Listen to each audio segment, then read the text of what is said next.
Xbox Series, PS5, and PC.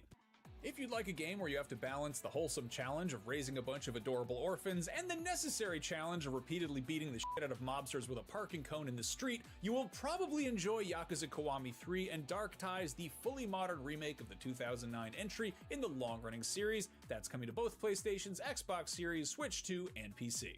Any Nintendo fans who want to recreate the love triangle depicted in the hit film Challengers but have it be about Luigi and Waluigi competing for the affections of Rosalina, you have two options: make a bunch of weird horny fan art and post it online, or take a swing at it in Mario Tennis Fever, which hits Switch 2 that day as well. If you find yourself stranded in the wilderness, you can kill time until the search and rescue team shows up by playing the 2013 Tomb Raider reboot on your Android or iOS mobile device. Hopefully they find you before you suffer any of the horrific deaths that Lara Croft is subjected to by anybody who is bad at this game. On February 13th, High on Life 2 does what not enough video game sequels do, which is stick to what worked the first time around, but adds skateboarding. What other games have taken this approach? I don't know. Grand Theft Auto San Andreas, Metal Gear Solid 2 Substance, probably other games. In any case, if you slept on the first game, the hook here is it's a first-person shooter Metroidvania in which you play as a space bounty hunter in a galaxy where aliens are harvesting human organs for medicinal purposes. In the first one, it was for the sake of recreational drug use, but this time around, the intergalactic pharmaceutical industry is getting in on the action. Also, your guns are all talking aliens called Gatlians, voiced by a bunch of stand-up comedians. It's a good time. That one's on PS5, Xbox Series, and PC. Oh God, I can't wait to kill this guy. So annoying. If you'd rather have a bad time in a fun way, there's Reanimal that day as well, which is the latest puzzle platformer horror game from the team behind Little Nightmares 1 and 2.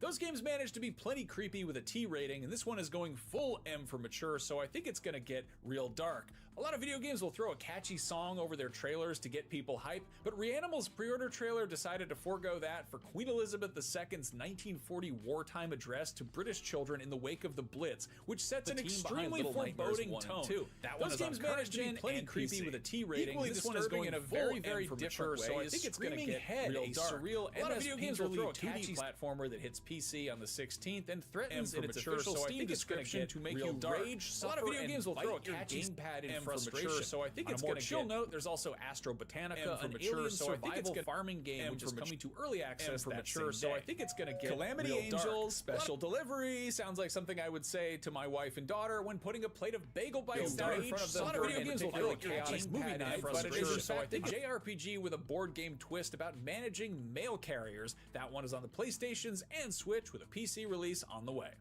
On the 19th, PC players also get Dead in Antares, which is a brightly colored turn-based survival management game with a dash of RPG where you are in charge of the well-being of the unreasonably attractive crew of a spaceship that's stranded on an alien planet. If you want something equally colorful but a little more fast-paced, there's also the open-world 3D platformer Demon Tides as well, which is the follow-up to Demon Turf. Finally on the 19th, there's Styx, Blades of Greed, the latest entry in the stealth series about a weird little dude creeping around doing all sorts of sneaky mischief. That one's on Xbox Series, PS5, and PC.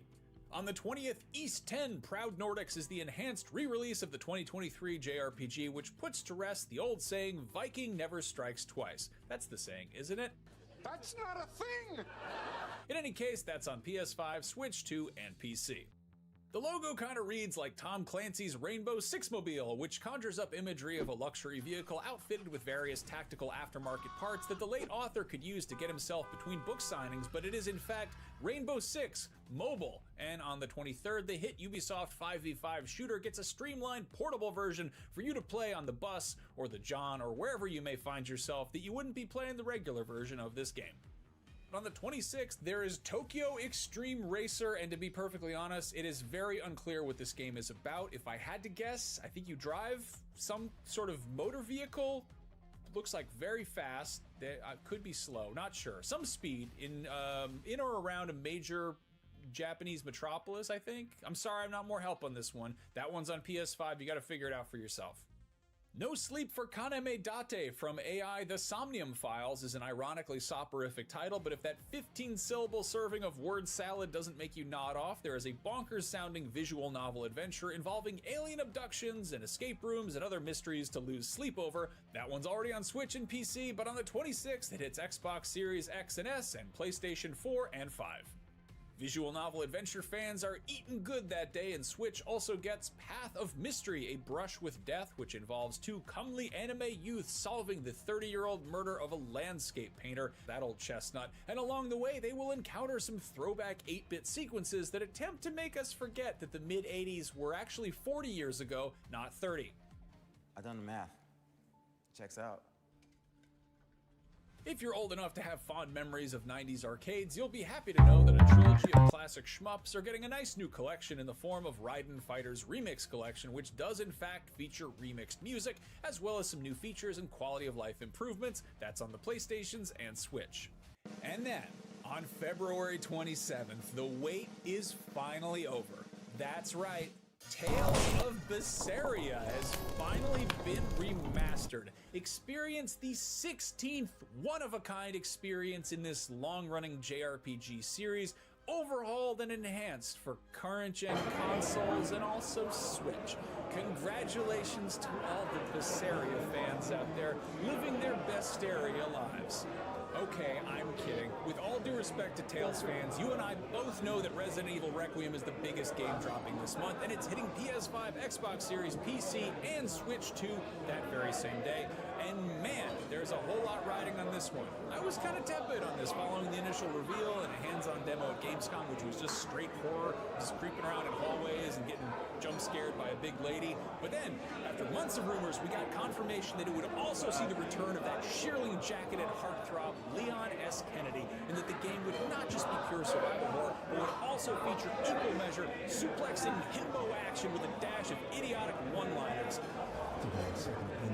Man, I'm excited for this. The series turns 30 this year, and its first 10 years saw it practically invent the survival horror genre, and then its second decade had kind of an identity crisis because RE4 changed the recipe to something action-focused and did such a good job doing it, and luckily, it eventually got back on track with that 1-2 punch of soft rebooting the franchise with RE7, and also playing the greatest hits with great remakes of 2 through 4. And now, Requiem is setting out to sort of tie all of that together. Will it work? I don't know. I'm excited to find out, and I love that just Leon shows up in his fucking Porsche, and he starts kicking zombies in the crotch and like smashing their heads open and stealing their chainsaws and just saying stupid shit. Just, what is this man? What is his deal? What is his job? What is he doing here? I'm excited for this. I love it.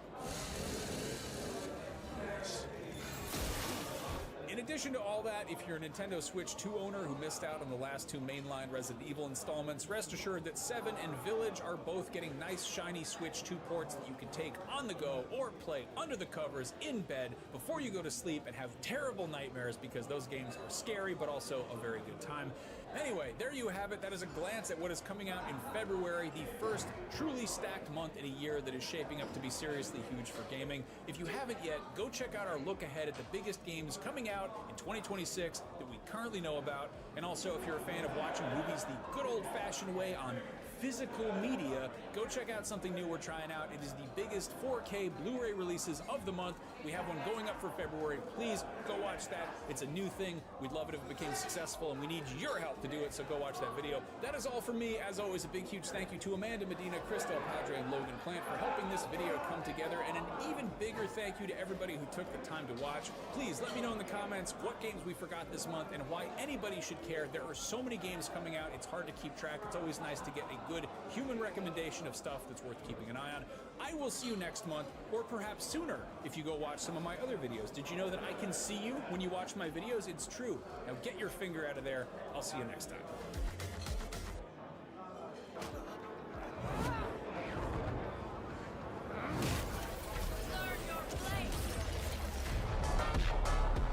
They are soldiers and warriors that basically have seen it all. You're in deep shit if they show up. The Viltrumites are completely and unequivocally bad news. You know, Brendan. Answer our questions and we will consider sparing your life. That is not your style. Isn't it kill first, ask questions, never? So the Viltrumites come from planet Viltrum. Their goal is to conquer. They're brutal, they're ruthless, they're insanely powerful. They're very strong personalities, very strong identities, but they're also always pointing back to the Empire. There's basically just a deeply evil empire behind this message. Everybody just gets jacked up by Viltrumites. Alan, when he gets his eyeball popped out, is pretty brutal. We have Omni-Man, we have Thula, we have Anissa, and we have Lugia. We were very mindful about how we can differentiate them from each other in a way that doesn't feel like they're copy-pasted. They have plenty of identity per Viltrumite, and I think people will have fun like finding which ones really feel good in their hands. All the Viltrumites are awesome. I mean, all of their unique looks and play styles. Who are you? My name is Anissa, and I'm an agent of the Viltrum Empire. Anissa's intense. No nonsense and precise. The stoic nature to her. Anissa is one of the biggest believers in the Viltrumite message. She's drank the Kool-Aid more than anyone else. How little you know of your own people. We are your people.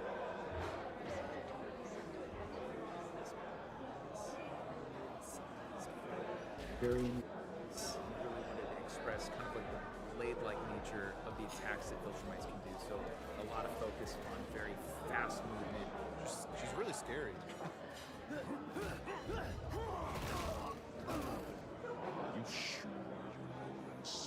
My favorite Viltrumite to work on is probably Lucan, because he's just kind of got some shapes that are fun. He's got a big old belly, so he has some sim jiggle to that, the right amount, tastefully done. He's got the dad bod, but he's also strong and arrogant and brash. Big, beefy grappler. He'll body slam you. I wanted to show he was still quick, but had a lot of muscle underneath him, even though he was kind of a bigger character.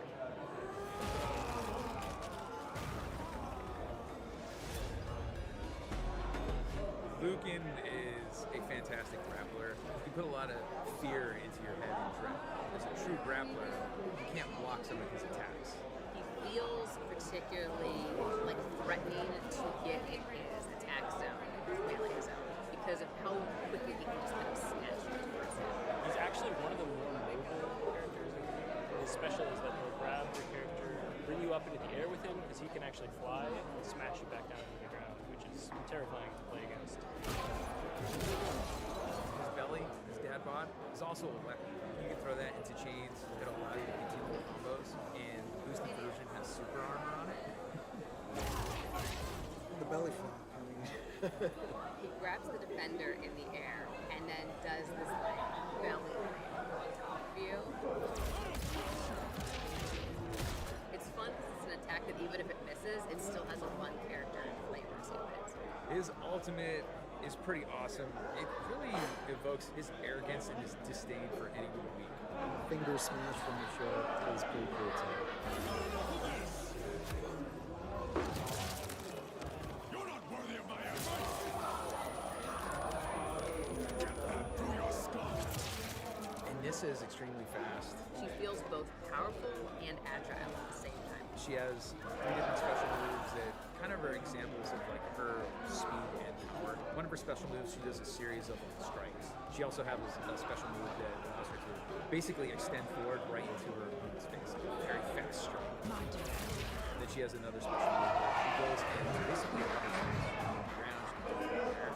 And from the stance, she can dodge back. Try to as soon as she dodges it and just slaps it around her face. One of my favorite moments for Anissa is Her ultimate does call out one of the things that happens in the show where she just slaps people around. Get yourself together, you're nothing to me, kind of a character. Your education begins.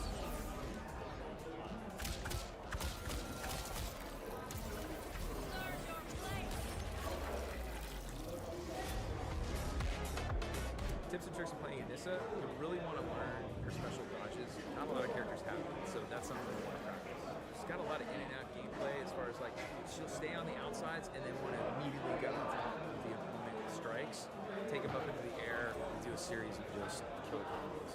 Lucan can be your main. The threat of the throw is going to allow you to do a lot of combos, and then it's learning when to actually execute that throw. So my Viltrumite lineup would be Thula for her grab, her range, Omni-Man for his versatility, and Anissa, she's just awesome. You might want a close grappler like Lucan, you might want somebody with a little bit of range like Thula, and then you might want Omni-Man, who's kind of has has a bit of range and a bit of up-close fighting style as well. I think we have a really cool cast of Viltrumites. I think they all bring something really different and unique to the table. Every one of them, their personality shines through, and I'm really proud of the team who's working on it. How dare you embarrass me? This city is an extension of my being. My body, today, became infected.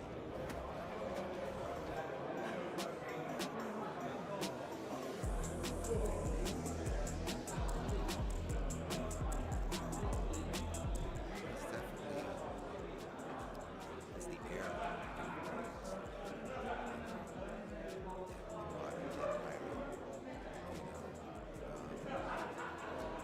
He's got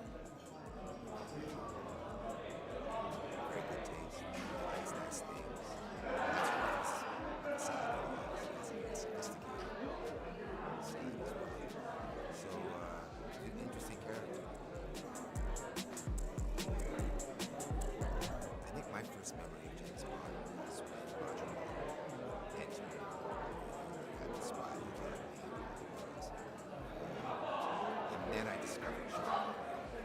After that, I saw those movies. I used to go and line up in the theater, on Friday night, first night.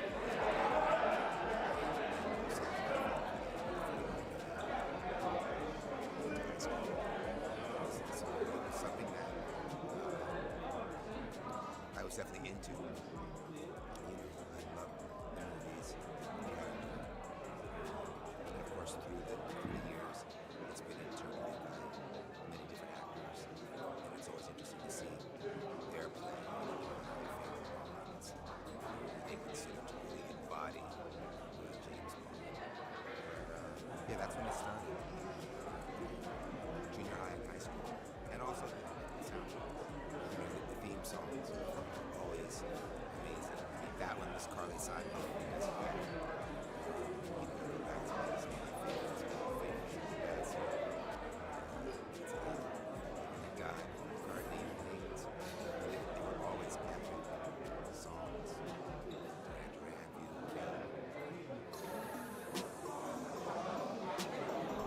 While I was working with them,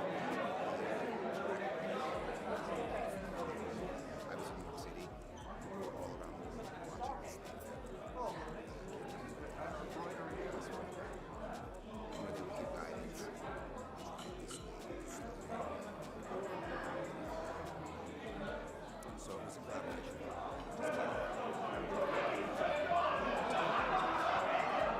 I mean, in this case, you really, since it's not a film, it's a representation.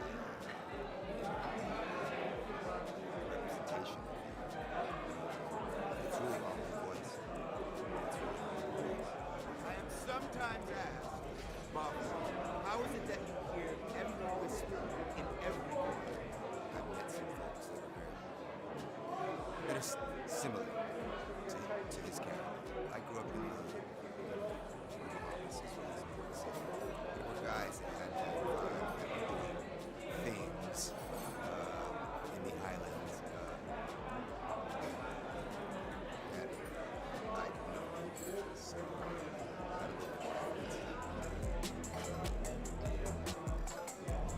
no, it was just the character. Yeah. So I hadn't seen any footage or heard any of the voice.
It has been almost 3 years since Street Fighter 6 was released, the latest entry in the popular Street Fighter franchise, and it's still going to be around for many years to come. If you played Street Fighter 6 when it originally came out and then stopped after a while, there have been some major updates to the core gameplay systems and character balance since then. So, if you are excited for a new DLC character or a recent tournament got you hyped for the game again, here's some of the big updates for Street Fighter 6 since it came out.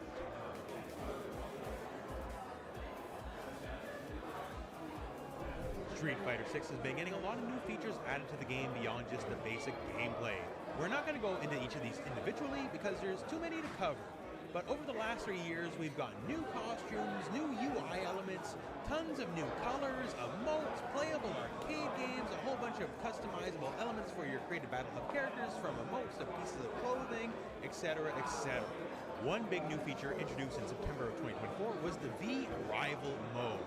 Here you could fight AIs that simulate real player tactics and strategies to help sharpen your skills to get ready for the intense mode of Street Fighter 6 ranked play, or just to hone your edge if you want something more involved than just training mode.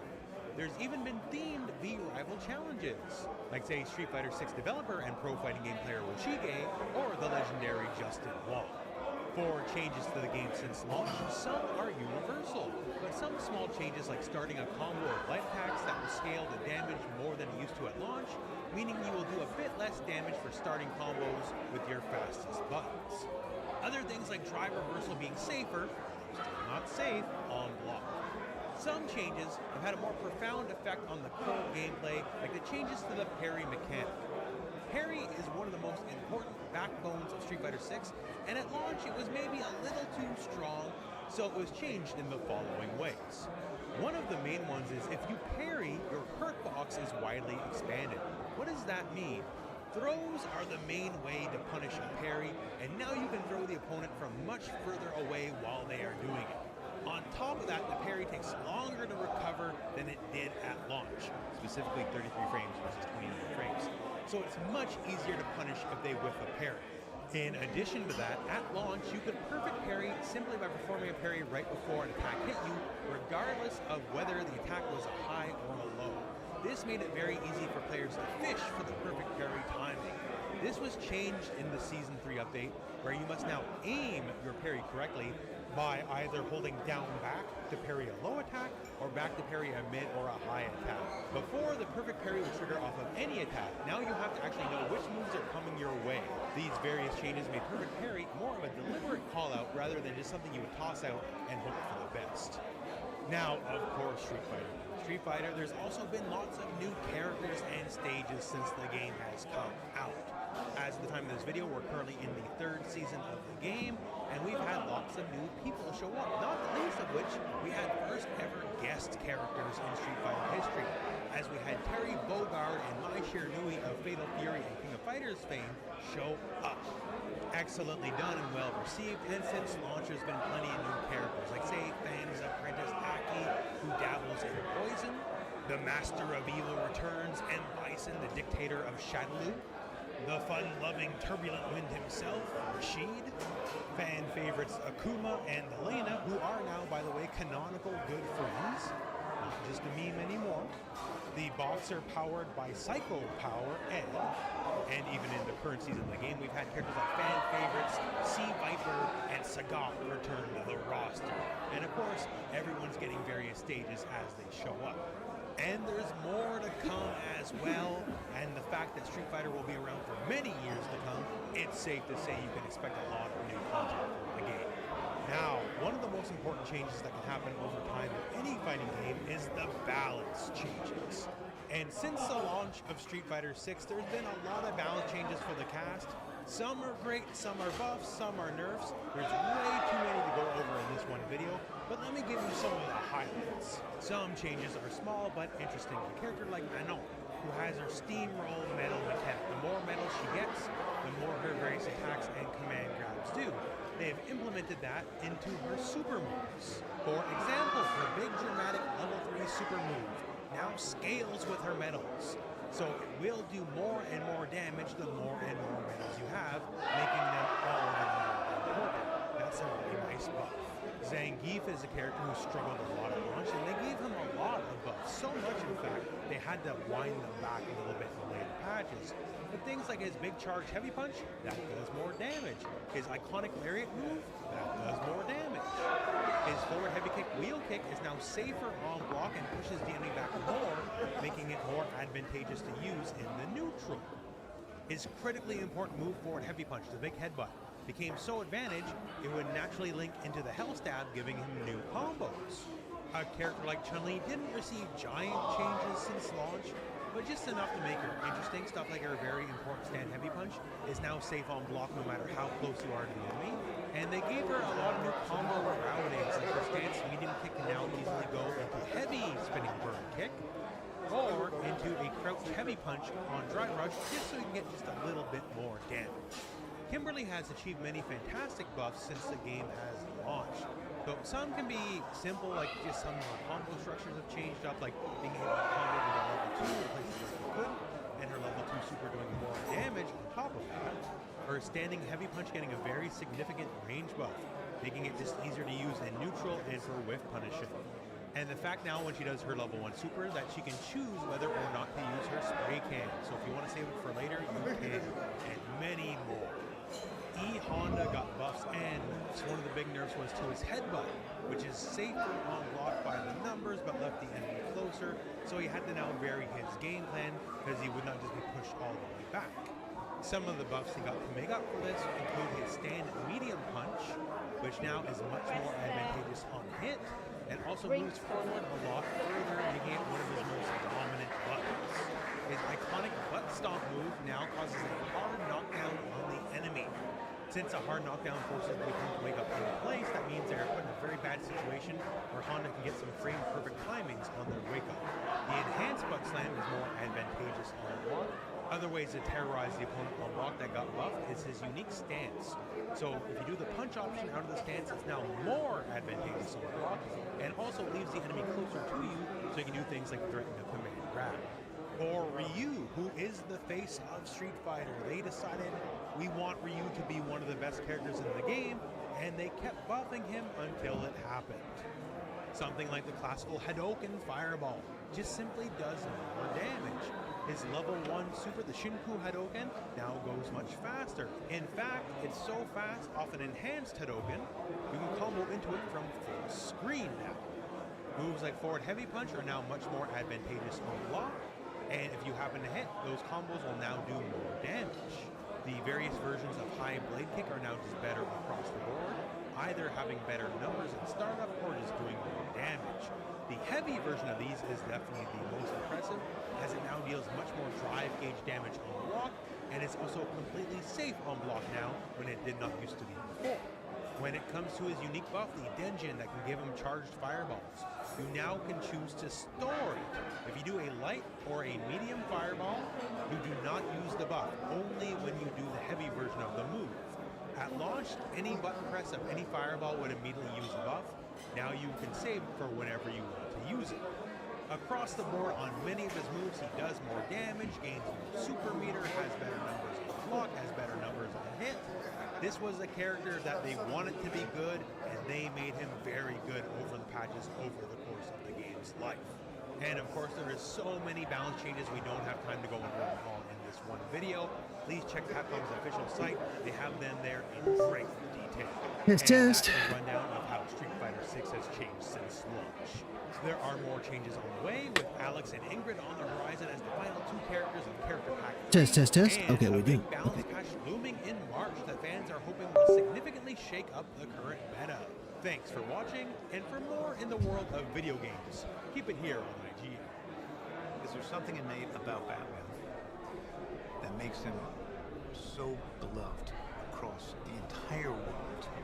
A tragic story that is being transformed into something good? Or is it that Batman has attracted some of the greatest artists in all mediums, comic books, gaming, film, television, that have told the story about this character, and because of that, his legend has grown and grown? I think the answer is both. Almost ready to get started here. And this show's going to be starting any minute now. Creatives can do something really unique with Batman using the same building blocks. Years ago at TT, we made the first Lego Batman game.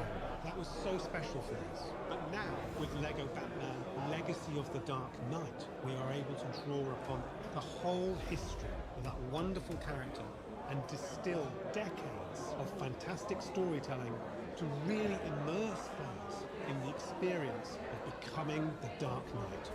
I took the liberty of making some adjustments.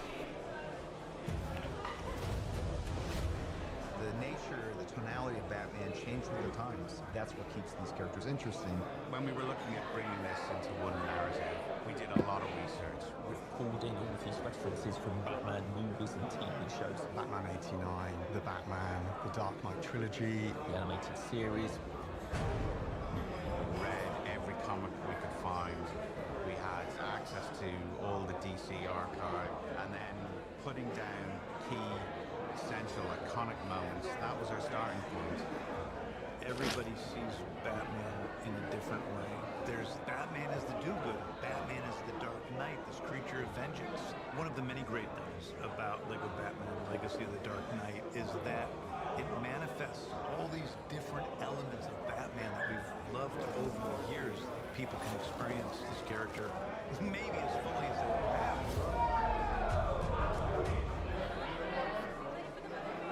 We start with young Bruce Wayne in the grounds of Wayne Manor, excited to go to the movies. Years later, we see him train with the League of Shadows and Nanda Parbat, and then return as a crime fighter to Gotham City, where he builds a new family of crime-fighting allies. This has some of the greatest supporting characters of any Batman story ever. Starting with Commissioner, an undervalued Batman character, a character I love. In Lego Batman Legacy of the Dark Knight, the criminals become ever more colorful and raised. By the coolest rogues gallery in all of fiction. Gangs of criminals equipped with weapons. So as the player progresses, they will learn the skills and tactics they need to really start to turn the tide of crime in Gotham. I need to become more than a man. I need to become a symbol. I love this combination of DC and Lego. I like them working together. There's something about Lego that just opens our mind to play and creativity and kind of our own personal artistic expression. It has that spirit of the Lego physical toy, having all these different sets, pouring them on the floor and mashing them together and telling your own story like we all did as kids. I think the creative, playful nature of Lego Brick feeds into how we work here at TT. This kind of wonderful medium harmonizing and visually bringing it all together so it's cohesive. We've worked with TT Games for the longest time. There's a almost tactile feel to their games that makes it feel just right. They're able to create the diversity, the density, the beauty in some ways of the world of Batman through the vocabulary of Lego bricks. In this title more than any of our others, we were really conscious about an engaging and dramatic story. Some of the best comedy sits in those dramatic moments. The comedy always drives the narrative. It never interrupts it. I love when a story defies expectation. I love the fact that we're going into Lego Batman that actually has real emotion and stakes. Lego Bricks as a medium changes the lens. It's adding a more playful aspect to it without taking away the main story. It's almost like a mosaic. When you come up close to the wall, that's a Lego brick. So you pull back, and now you're in Gotham City, and it feels and looks like Gotham City. For this game, we've strived to achieve a whole new level of detail. The surface imperfections of everything has been enhanced a lot. The small weave on the capes, the water droplets, how the rain runs down a character's face on the Lego vehicles. Every small detail we've pursued to make sure we're clearly visually better than we've done before. You're in a world of Gotham City that is more alive and rich than any environment you've ever created. We know Gotham has had a history, so we built this layered experience, and that kind of helps with our mechanics. The traversal of the city is just way beyond what we've done before. We really wanted to make sure that players could grapple and glide around Gotham City with that same mastery that Batman has. Being Batman, you get to drive the Batmobile. Weaving in and out of traffic, hitting the boost, trying to control your speed. In the cityscapes, there'll be these alleys and these hidden rooftops and hidden areas where crimes will be taking place. And it's on you to go and find those locations, discover new things, and protect the city.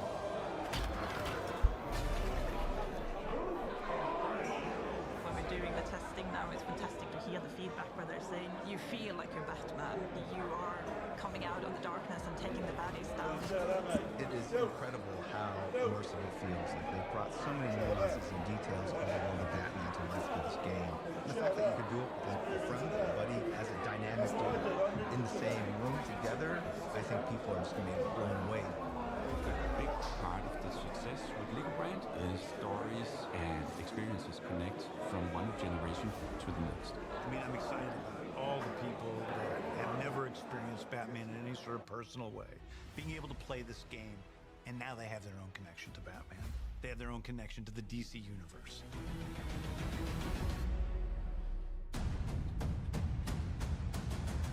Part of the premise of working on Batman is to come in and do your own take. Lego Batman, Legacy of the Dark Knight reflects that ambition. This game is an absolute celebration of everything Batman. A lot of people have been waiting for exactly this experience. Batman's primal story of fear and overcoming fear has lived on for generations, and all of us at TT are incredibly honored to now be able to contribute to that legacy.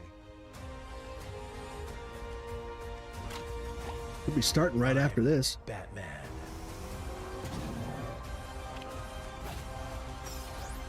I don't know. I mean, it looks like a fun game, but I think they're overhyping it a little bit. It's Lego Batman. It's not.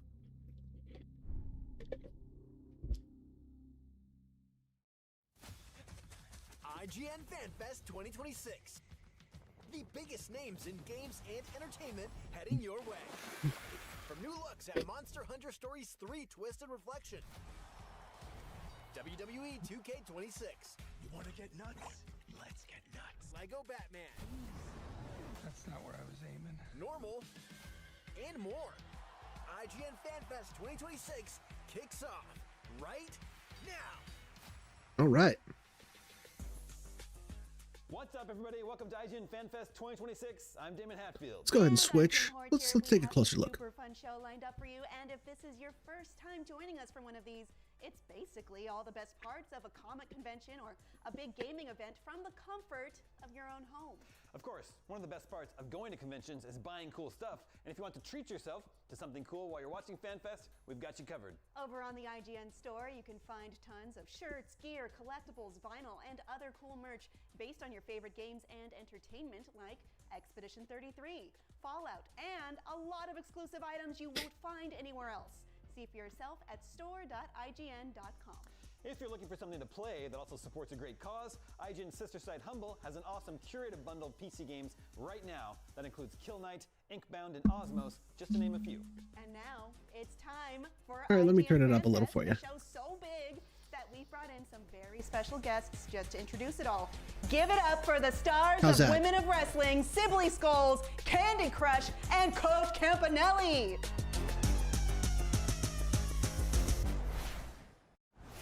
All right, wow, Sibley Skulls here, and I'm joined with Coach Campanelli and Candy Crush of Top Tier. You're about to step into that ring. How are you feeling? Well, Sibley, I'm locked in, I'm in the zone, and I'm ready to throw down. And when we get out there, you're gonna be reminded why they call us Top Tier. That's right. Excuse me, sorry, wow, Women of Wrestling? Yeah, this is actually IGN Fan Fest. There's no ring. We're showing off a bunch of cool video games and movies and stuff like that. Oh, okay, well, you two are about to kick off the IGN Fan Fest 2026. How are you feeling? I'm still locked in, I'm still in the zone, and I'm still ready to throw down. When you see what's coming up, you're gonna be reminded why they call it IGN Fan Fest. I could not have said it better myself. So to kick things off, we're taking a look at all things fighting, starting with a look at the upcoming Mortal Kombat 2 movie. Check it out. Can somebody get him some ice? Hi IGN fans, I'm Carl Urban from Mortal Kombat 2. I'm thrilled to bring you the I always first forget look that at a he's brand new Australian. trailer. Thank you for all your support. This community has been absolutely incredible, and we can't wait for you to experience the movie in cinemas on May 8th. But first, a huge shout out to everyone who submitted videos. You absolutely crushed it. Here's a compilation of your best combat calls. Get over here! Get over here! Finish him! Get over here! Finish him! Wow, you guys are the best, and your calls for combat have been heard. Mortal Kombat has always been for the fans, and we can't wait for you guys to see Mortal Kombat 2 on May 8th. Let's not keep you waiting any longer for the trailer, and get over here!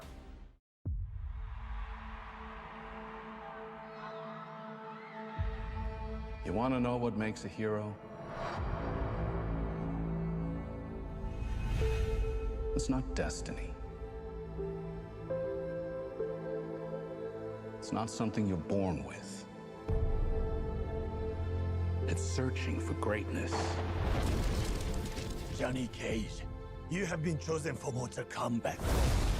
Then realizing you've had it in you this entire time. Whoa! I really don't feel comfortable hitting a girl. Don't worry. You won't. Yo, send me back. I want to go back. The rules of the tournament are simple. Our fates would not be settled by the size of our armies. They would be decided by combat. I'm not some great warrior. I'm not some champion. This is a war for the fate of your world. Finish him! Me?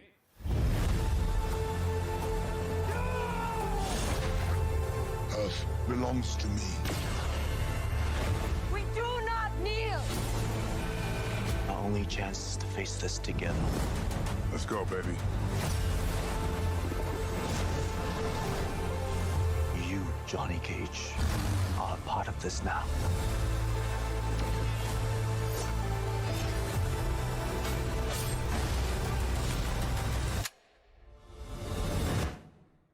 It's showtime. Get over here!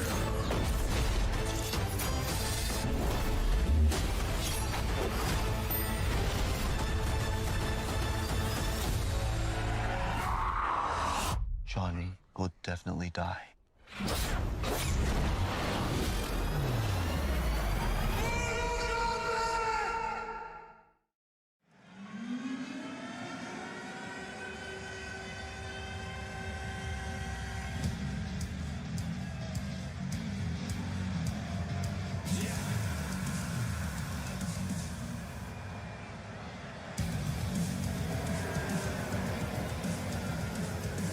So they got Mehcad Brooks to play Jackson there, and he was also Jimmy Olsen in Supergirl.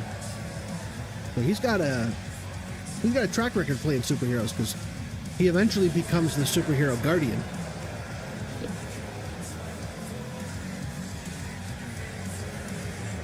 Wait, I gotta say those are some incredible graphics. I've never really been into wrestling games, but that looks really good.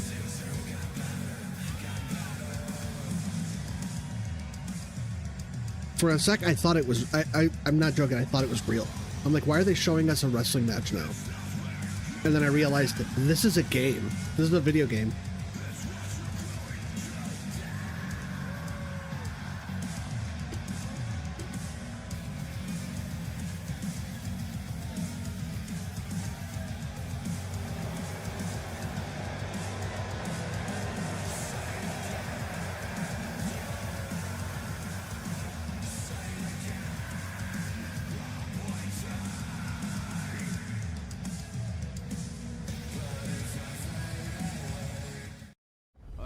Oh, he's New Zealand, huh? No offense to any New Zealanders to see this. Sit down. I'm looking for invincible.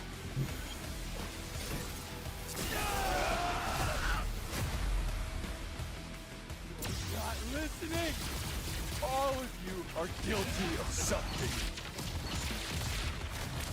Die! Die! You gotta cool it, dude.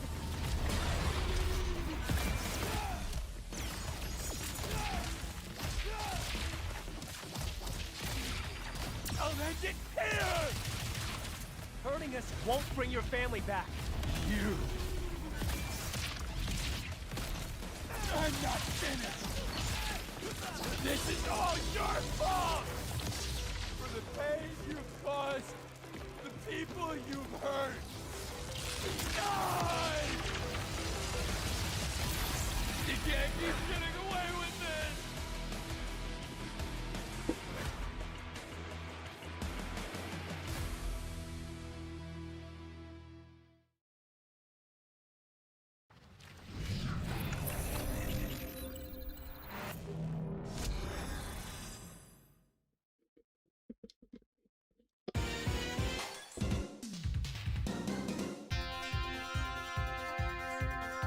Wow, that's a throwback.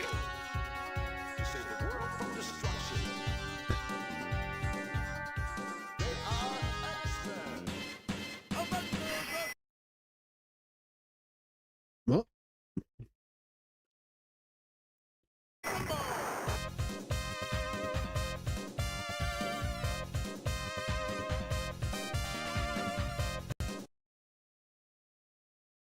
Looks like we're having some issues.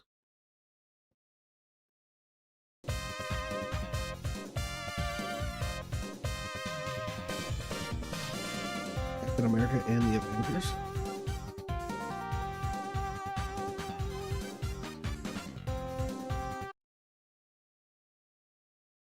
What is going on? There must be...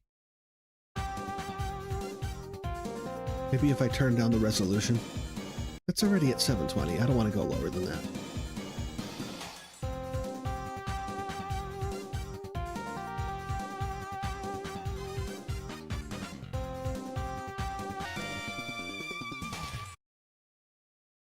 Dude, what is going on?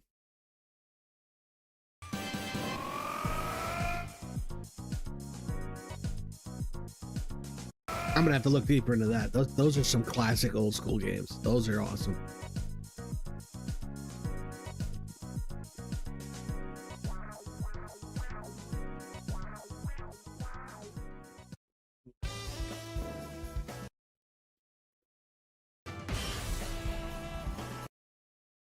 Let me try something here. See if maybe that helps a little.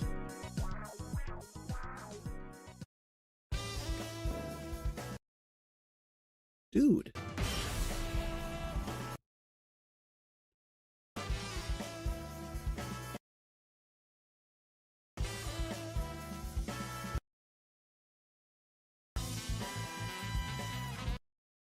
Okay. Let's try a lower resolution.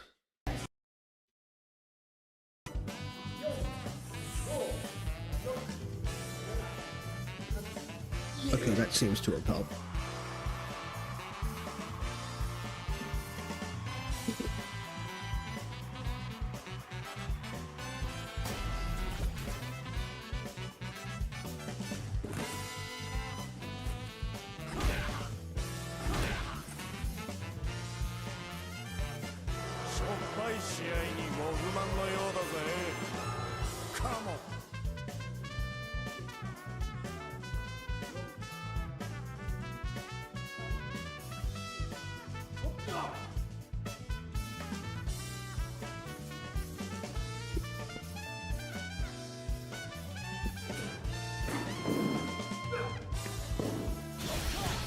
Yeah, I think it's on their end. Because even here, my feed from them is being affected, so it's got to be on their end.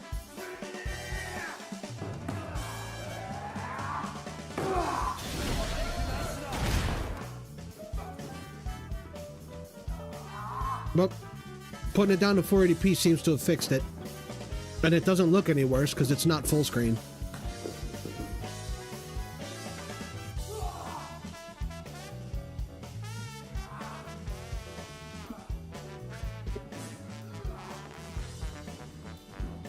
Do we really need to spend this much time looking at mocap? I mean, it's cool and all, but...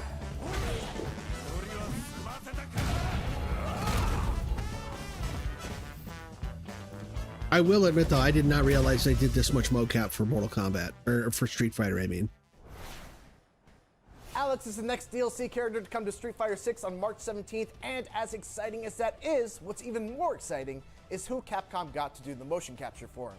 He is a former AEW World Champion, International Champion, Tag Champion, Trios Champion, 2 times, on top of a multitude of Trios Champion. Trios is a thing? He is the best bout machine. He is Kenny Omega, and he is here right now to talk all about the experience of becoming Alex. Welcome, sir.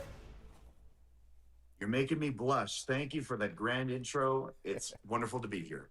Well, it's wonderful to have you. First off, congratulations. I know that Street Fighter is a series that means a ton to you, and Alex is a character that means a lot to you as well. So, Yeah. I mean, is this like a dream come true? How are you feeling about this moment right now? Being able to do motion capture was always a bucket list thing for me to do. And then to do it for a character that I have so much love and passion for. And also not just do the motion capture, but it's almost an extension of all the stuff I do in the ring. It was fun, it was challenging, but at the same time, so rewarding because now there's kind of a part of me that lives on forever in this game. So I am so excited, so proud, and I can't wait until he releases. I can't help but thinking.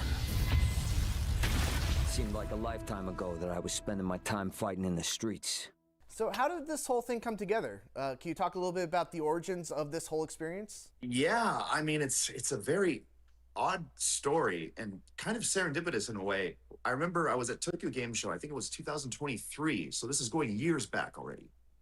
And there had been discussion of me possibly being a representative for the Season 3 content. And they had asked questions like, hey, do you mind doing cosplay?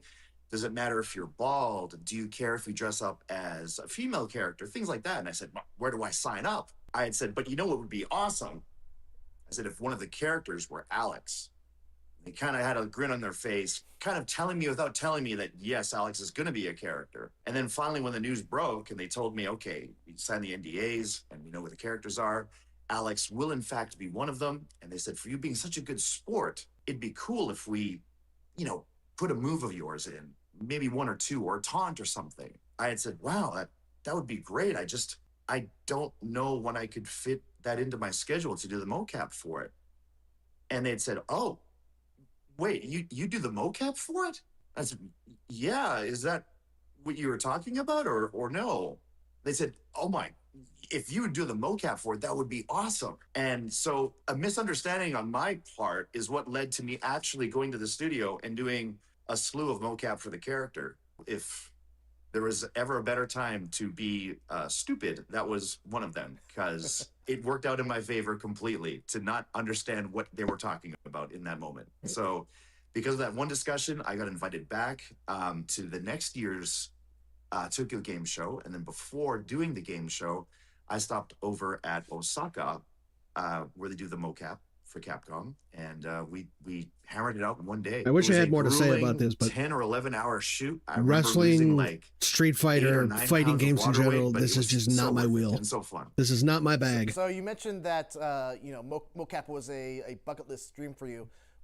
Was the experience different than you expected, or was I used to be into anything about the wrestling when I process was a that kid, surprised but you? What was surprising? I haven't was followed how wrestling in like open they were 25 years. suggestion. It was always an open dialogue. Hey, like, can you, if you want to tweak this move, or if you have any idea as to how to make this better, or how to make this feel more Alex, or how to make this feel more like you, they were opening to listening and opening to making multiple variations of maneuvers and specials and normals and things like that. That part Last time I watched really nifty. professional wrestling I know that in other games was it's just the we gotta night do it that this way. This is the way we want it. This is Vince the way it has to McMahon be. came walking And out until on we get that WCW way, for the you're gonna first keep doing time. it. But it wasn't like that at all. It was a mutual relationship of making this character together. That made it a lot of fun too. Was just being able to throw out suggestions and have them actually listen and have a discussion. Does this work for the game? You know, can we make this work? And some of the ideas, you know, were left on the cutting room floor, but for the most part, it's really cool to see that a lot of the ideas and a lot of the mocap that I did do that I suggested were actually used, because it was all a big mystery until the unveiling of Alex's gameplay trailer. So how extensive was the actual capture session? Obviously, we see a trio of your signature moves in the alternate level 2 super, but beyond that, how much of you is actually in this character? I would say most of his big buttons were me. A lot of some of the lights and such, someone else had done them. We had a very talented group of people. It wasn't just me there. It was myself. It was my good friend, Michael Nakazawa. They had a contortionist there just in case I really needed to fold someone up. And I unfortunately had to. There was a decorated amateur wrestler and mixed martial arts fighter as well. There was a team of all of us. They used me as much as they could for that full 10 hours or so. Whoever remained came back the day after and I guess just hammered away what was left. So talking about that motion capture session, Capcom was actually gracious enough to provide us with some of the behind-the-scenes footage of the mocap recordings, along with the final product. So I was wondering, Kenny, if we could show you some of these and have you react and give some insight as to what went down for all of these. Yeah, please, sure. I'd love to see it. All right, so here we have the walk-in animation after you select your character. Can you go a little bit through what your direction was for this? So, you know, there was no direction, actually. It was, we'd almost wrapped, and I was almost ready to take that suit off, and it was just soaked with sweat. Everyone's all tired, and I said, like, hey, is there a chance that maybe I could do, like, the intro part? And like, what do you mean, like, the intro? Like, the character intro when you're on the stage? I'm like, no, like, the yeah part. You know, like, the yeah. And like, oh, yeah, let's do the yeah. And I said, is there anything in particular you'd like Alex to do? And he said, no. He said, he's a heel. Or in wrestling terms, you know, a bad guy. He's a bad guy, do bad guy stuff. So I was able to do my one taunt that I always do in my matches before I do my, you know, shaboom. I did like the fainting of the, you know, hit a fan, like, no, don't get near me, don't touch me. And I did like the old, I'm going to be a champ pose. I was just kind of tossing things out there. And I was surprised to see that all of it made it in. Like I said, they were always just so open to suggestion. And even if they didn't have it written down as a thing to do, they always would bounce back off of me. Hey, like, if you have an idea, let's just try it. Let's just get it on film. Let's see if it works. And we tried so many things. And I'm sure some of it will never see the light of day. But to get all of those opportunities to do the intros, the moves, the supers and all that, and have various options and things, it was such a fun experience. It was tiring, but so rewarding. Is it weird or different to do this kind of stuff in a capture studio versus doing it with a live audience where people are reacting and you're feeding off the energy of the fans? I would have said yes, but I think because of COVID, I got used to wrestling and performing in front of no one. It reminded me of kind of being back into an empty arena and just having cameras all around me, but there's no sound. There's no adulation. There's no people. I see, you know, staff here and there, but no, yeah, it brought back memories of the COVID era for sure. All right, so next we're going to look at your level 1 super, the Raging Spear. So this is his level 1. Pretty simple. I don't think I've ever seen you use a spear before. No, I've never used a spear before, which is why I had to ask, like, what kind of spear are we going for? Because there are so many variations of a spear, especially in wrestling. You know, am I doing, you know, a Lashley type of spear? Am I doing a Roman Reigns type of spear? Am I doing a Braun Breaker type of spear? A Michael Nakazawa spear? You know, I don't know these types of things, and that I am not a American footballer, so I've never actually done a spear ever. But they kind of said, like, yeah, it's just kind of like the standard level 1 get off of me move. So just charge into the guy, make it quick, and they kind of wanted me to, like, touch the ground and go with it. So I said, okay, I'll touch the ground and I'll just go with it. I'll launch myself into this guy. I mean, that looks pretty good to me. Is there any different, you know, doing a move on a dummy versus a regular person? Like a move like this?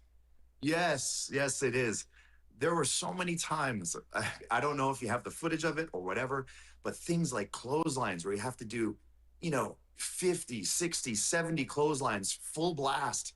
I feel like, man, I started to develop this, like a bruise in my forearm and in my bicep. I was like, I don't want to tear anything, but I want this to look good. So I'm just reefing on this dummy over and over and over again. And it doesn't react like a human would. So you can't, it's more stiff. It hurts a lot more, I would say, rather than like the soft tissue of a human body.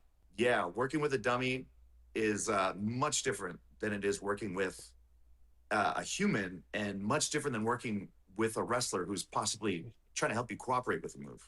So we will get to those clotheslines, I believe, when we get to Special Art 3. But first, we got to look at Special Art 2, which is the big one.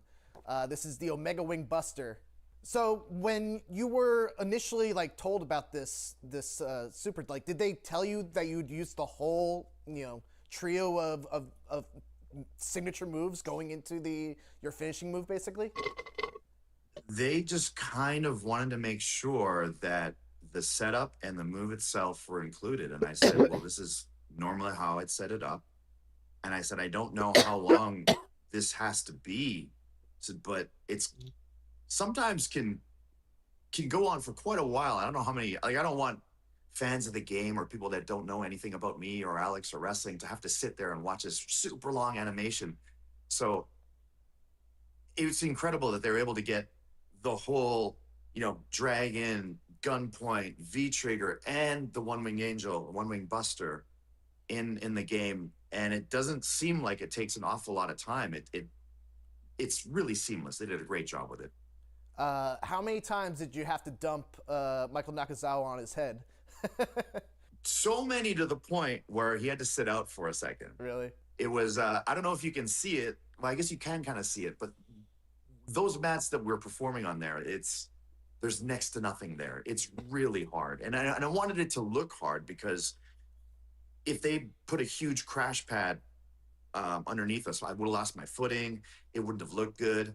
And Nakazawa, he's not a complainer. He'll take anything. He won't complain about strikes. He won't complain about taking any bumps. He doesn't mind if it gets dropped in his head or whatever. But when you have to do a thing 10, 12, 15, 20 times, it catches up with you.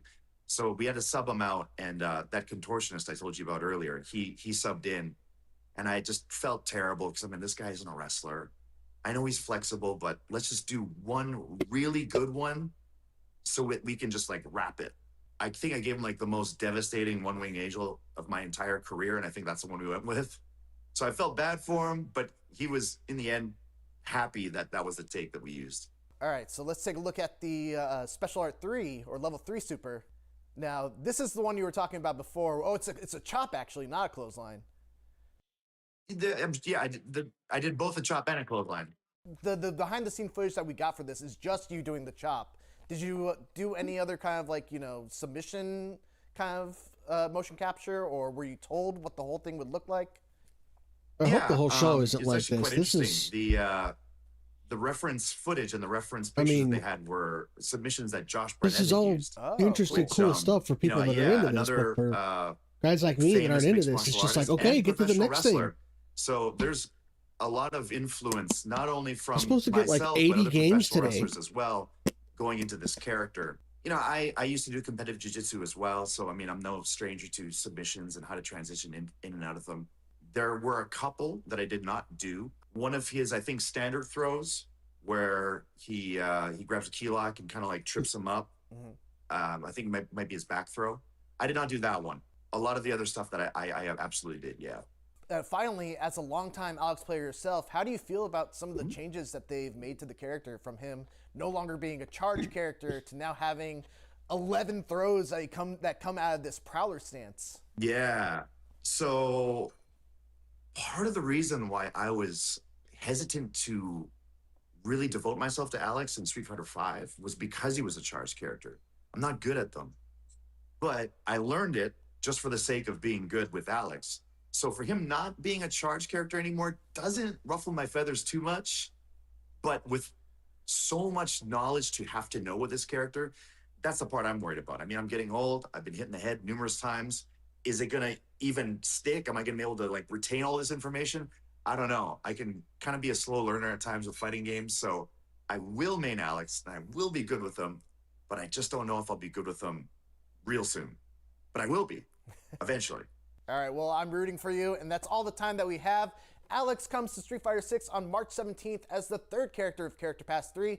Now, Kenny, normally the IGN host is the one to close out these videos, but I have to ask because there's no one in the world who can do it better than you. Would you mind? All right, folks, thank you for tuning in. Hopefully you got a good little sneak peek at Alex. Hopefully you're looking forward to the character. Hopefully you're looking forward to Capcom Cup and everything that follows afterwards. Until next time, I must bid you adieu. So for now, goodbye, mwah, and good night. Bye-bye.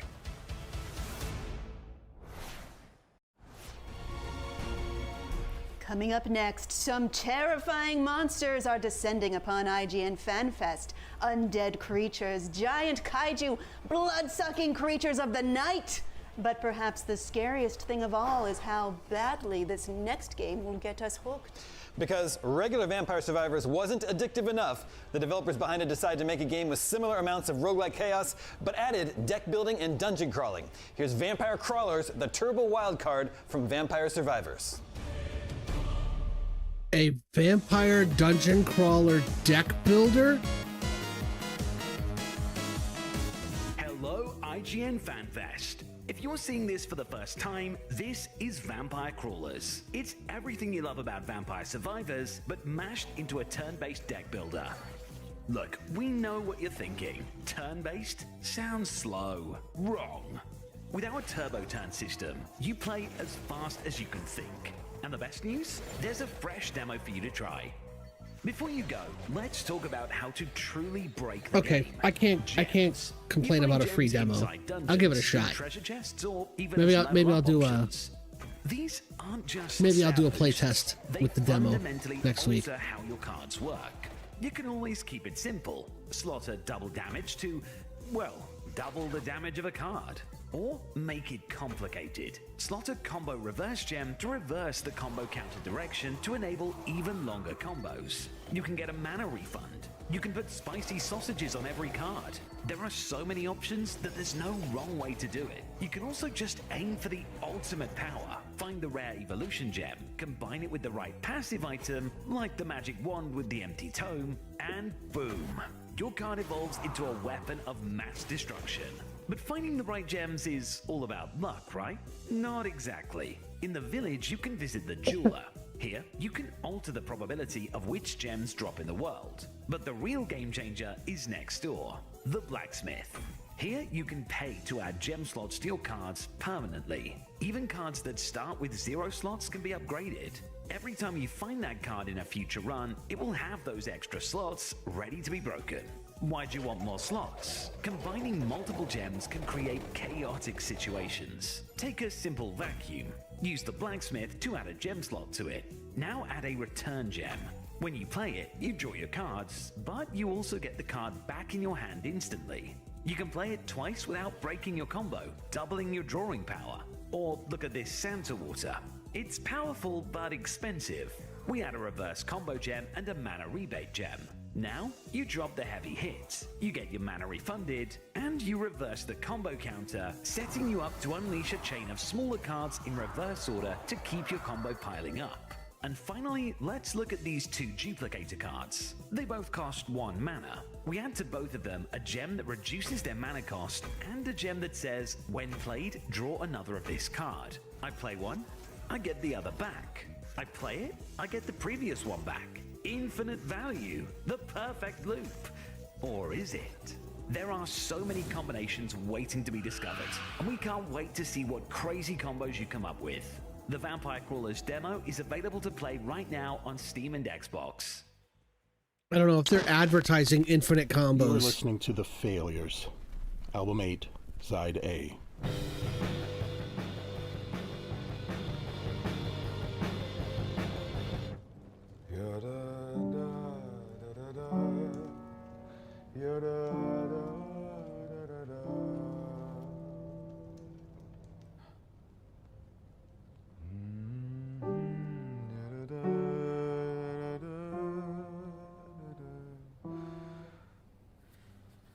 What do you think? It's nice. Nice? Yeah, it's nice. I don't see Beyonce covering it. but it's nice. Nice is nothing. It's nice. Nice is a balloon. That you're back writing A music. flower box It's is nice. that you got yourself a nice place. It's a nice word, and it says everything I wanted to express. Don't be a bitch about it. You should come visit. I have a space above the bed in one of the guest rooms I can't find a painting for. Oh, the guest room. You want me to come and see your guest room? It's an affluent neighborhood. Old money, young professionals, a smattering of Christ de transform baby. Good eating. No potholes, no hurricanes, no witches. And everyone mangles French just like you do. Come to me. Montreal. Oh, yeah, it is. It says in the corner there, Vampire Lestat. There's baggage here. I get it. I haven't seen this show. Besides, I've seen there's an like Olmsted ads Park for it and nearby stuff, if I but get homesick. And there's a garage band rehearsing across the street who call themselves, of all things, Satan. They call themselves, of all things, Satan? Satan's Night Out. Satan's Night Out? Out. Satan's Night Out. Okay, makes sense. Louis, do you know someone called Daniel Malloy? I burned his laptop. I didn't know he had it saved in the cloud. I only found out it was coming out a month ago. You've known for a month, and you talk about me in it to a mortal? Well, yeah, but, you know... No, I don't know, Louis. Please, explain yourself. It's gonna be here and gone in a minute. No one reads anymore. Lestat, il est genre, whatever. 100%. Mais Armand, il est genre mystérieux. Ouais, il y a des layers. T'as-tu vu sa toile au Louvre? Hey, toutes les boomers faisaient la file pour aller voir l'autre bonne femme avec sa resting bitch face. Moi, j'ai skippé de ça puis j'étais allée direct voir ma beta boy dans le coin de la salle. Je me le ferais. Faut que tu lances ça. Je le pognerais, je le mordrais. Nature, bro. Puis je le lécherais. Le Statman, il aurait dû le brûler, maudit français, sur Royal Street. 100%. Combien mon wild, ce livre-là? Tu veux-tu devenir membre? Il y a 10% de... No, thank you!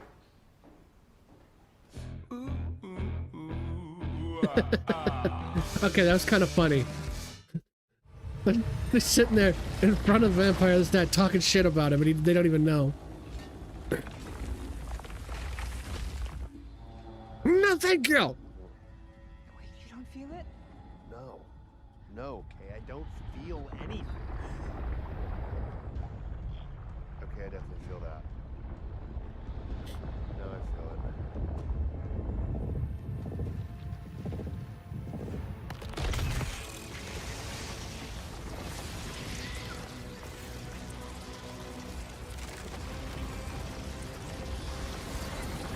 What?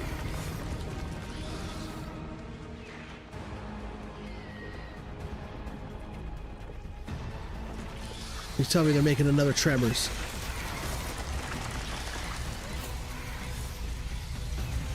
That's not Tremors. Run! Run! Monarch Legacy of the Monsters. You're watching IGN Fan Fest. Remember that if you missed any part of the show this year, you can catch up quickly on IGN.com and IGN's YouTube channel. We'll be back with lots more IGN Fan Fest 2026 right after this break. IGN Fan Fest is presented by Neverness to Everness and HyperX. They're taking a break from showing us commercials to show us more commercials? The average Cinefix movie list features nearly 100 different films and approximately 25 minutes worth of wall-to-wall deep dive analysis. To simulate that pace for this 30-second ad, we're featuring 26 different films, and before you say it, no, that math does not check out. We're not math people, we're movie people. We can't even count down from 10 without ending up at, like, 96. Subscribe to IGN Movies and TV for more Cinefix movie lists. Bad at math, great at movies. Can't find that final collectible you're missing? IGN strategy guides and interactive maps are here to help. One step at a time. IGN guides are trusted by millions, easy to use, and best of all, free. IGN has the very best, most complete and accurate guides for Shadow of the Erdtree, Baldur's Gate 3, Tears of the Kingdom, and so much more. See? It's good, right? Every guide is tested and verified for you by experts. Just search for IGN when you search for guides.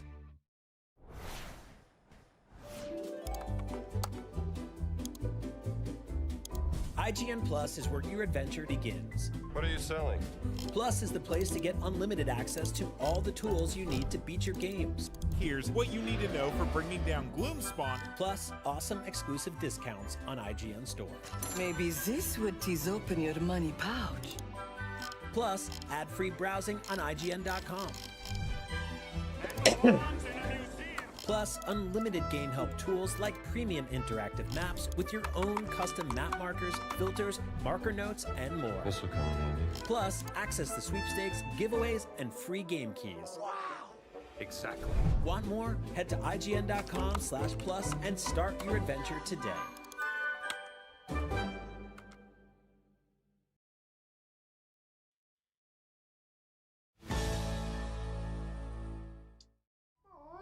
Still asleep. Wakey, wakey, Eractigino and Bakey. Eyes up, cadets. So, I've watched a little bit of this. I'm Sylvia Tilley. I'm on rotation in the Beta Quadrant with the third years. However, per the Chancellor, this class has been mandated for you, so you get me early. Cadet Raimi, Lieutenant. May I ask what course this is? Theater. Oh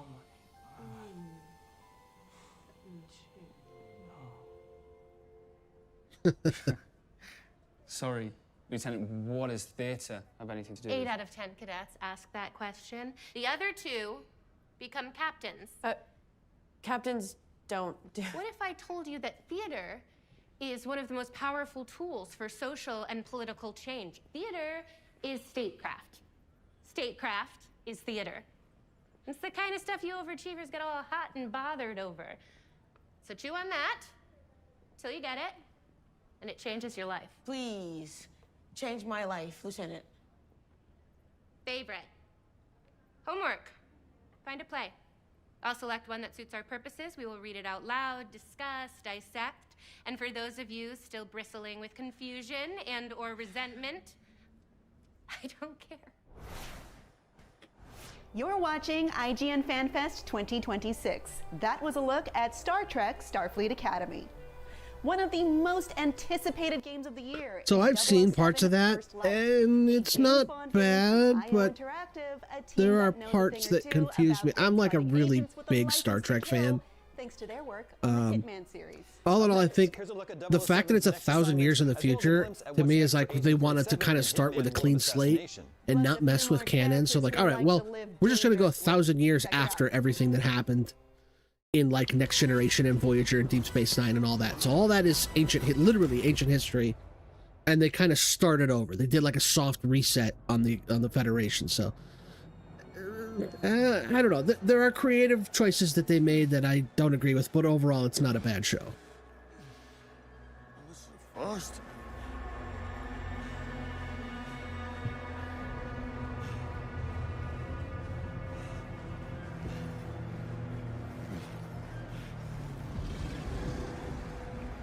I am sometimes asked, Bothma, how is it that you hear every whisper in every corner of Aleph?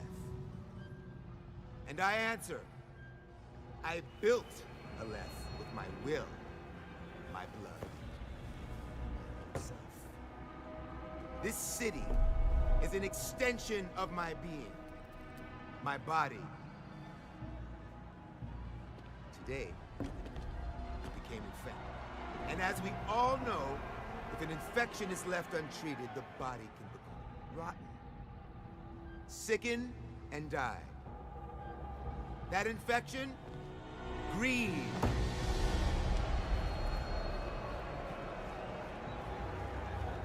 In Bakar Ali, once solo, greed grew unchecked, becoming a cancer.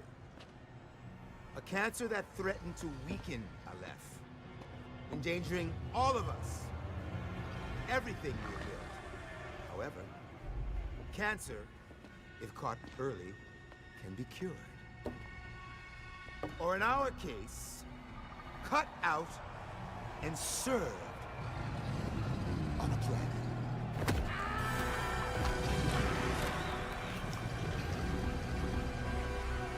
Easy, girls. Plenty of meat for everyone. Girls. Of course. Our old friend. They're man-eaters. Did you really believe you could come here and poison Aleph's well of trust? I think not. Now, you die.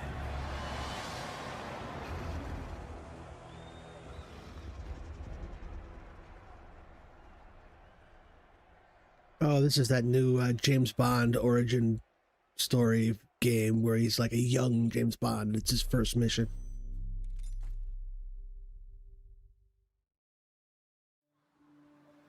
Good evening, 47.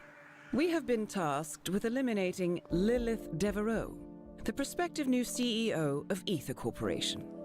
The target is currently attending an Ether fundraiser at the estate of parent company owner Gregory Carlyle. A relative newcomer to Ether, Devereaux has climbed the ranks quickly following the deaths of Neleus Duvall and Chief I wonder if she has any Scientist relation to Caruso Sophie Devereaux and Francesca from De Leverage. Santis. Her meteoric Probably rise not. has been generously sponsored by Gregory Carlyle, and there is rampant speculation in the business world that the two are having an affair. A faction within the Carlyle family sees Devereaux as a threat to their own power and has hired us to remove her from the picture. I have a sneaking suspicion of this being more than just a family feud. So be careful.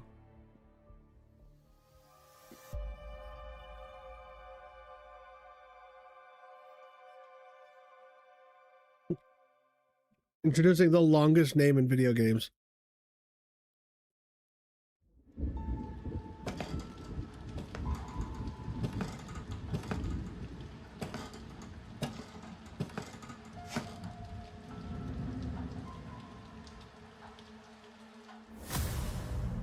That monster's still out there.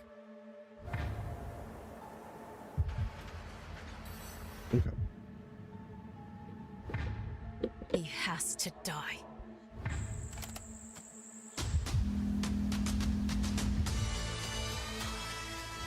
I'll make sure he pays. He suffers. And nothing is going to stand in my way.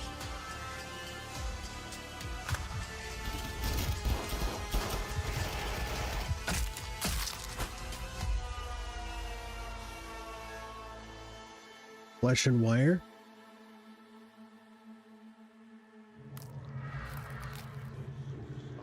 Ew.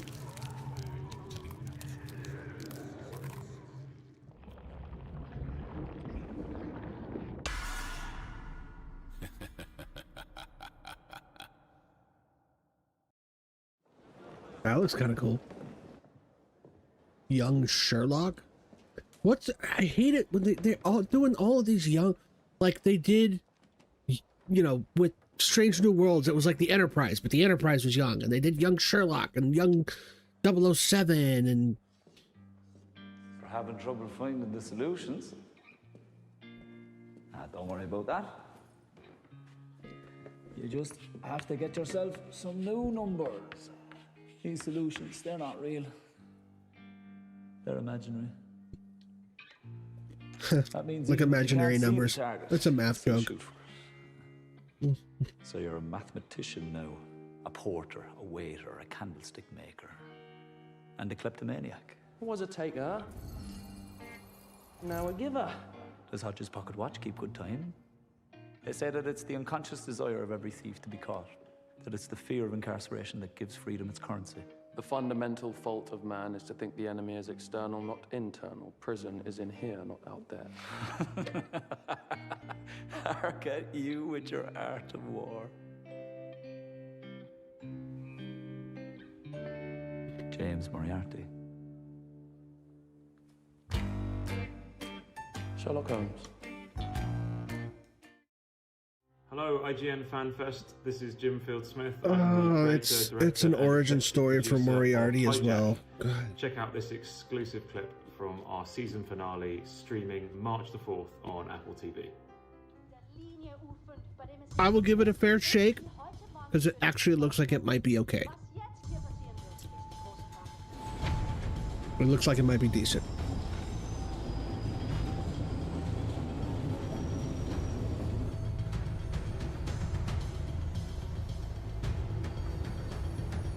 This looks like something from the BBC, and they put out consistently good stuff, so. Ooh, is this the new season of Luther? Well, there's no going back. Because that's Idris Elba right there. Kill the lights. I don't want them seeing it. Listen up. I'm gonna kill the lights for your safety. Now we are almost there. But you have to listen to my instructions. Because not one single person is safe till you are all off this train. So we are getting off though, right? Yeah, you heard him. We're just gonna have to stay calm. Now I know that you have been on this train for a long time, but this is the end of the line. I swear on my life. Okay? You will get off. You will.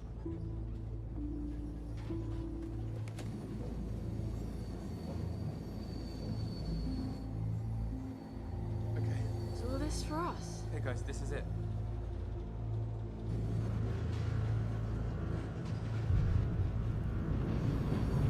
Yeah, a little bit it does.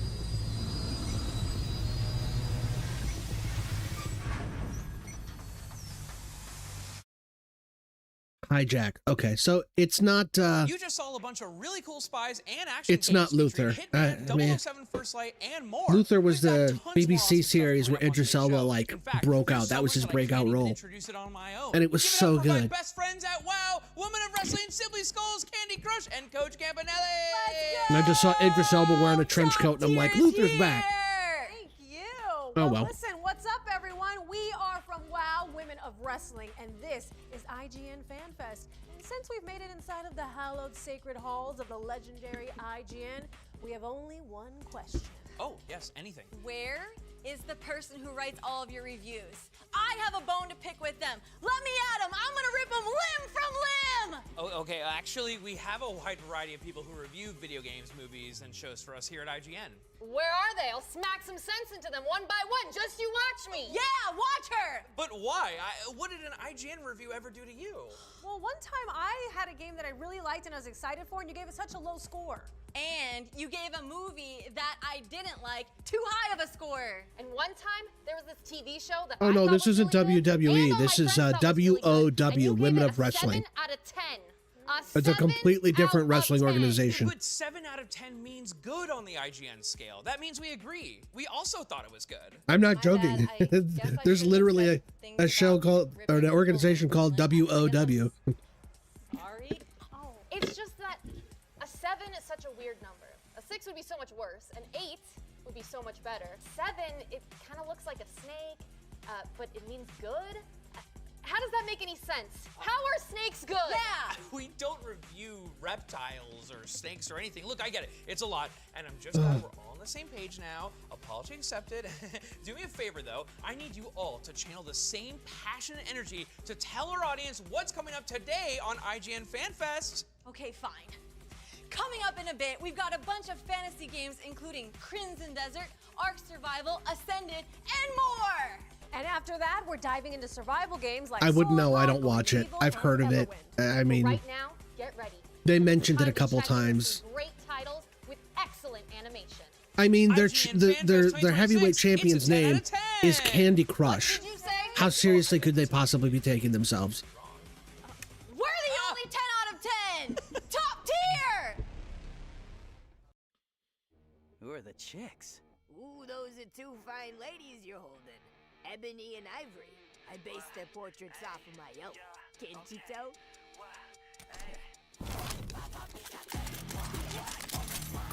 Is this Devil May Cry?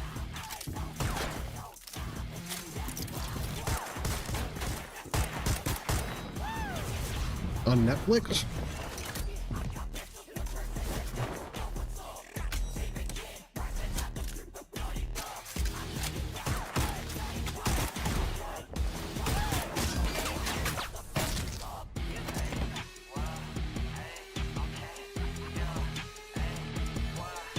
Yeah, I think I can work with these. Found your old mercenary alias. It's the most thoughtful gift anyone's ever given me.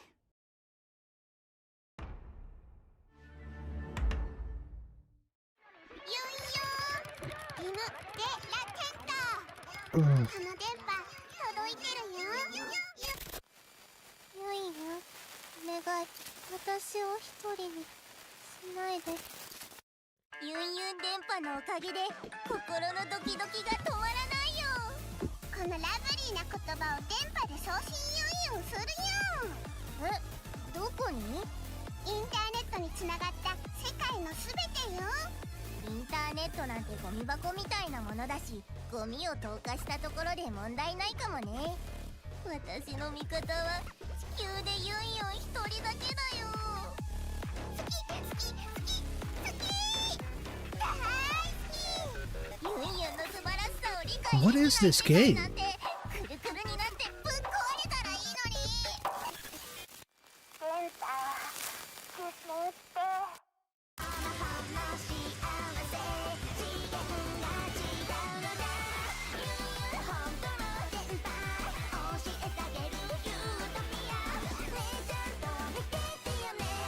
I'm sure it's a cultural thing. This probably makes perfect sense in Japan.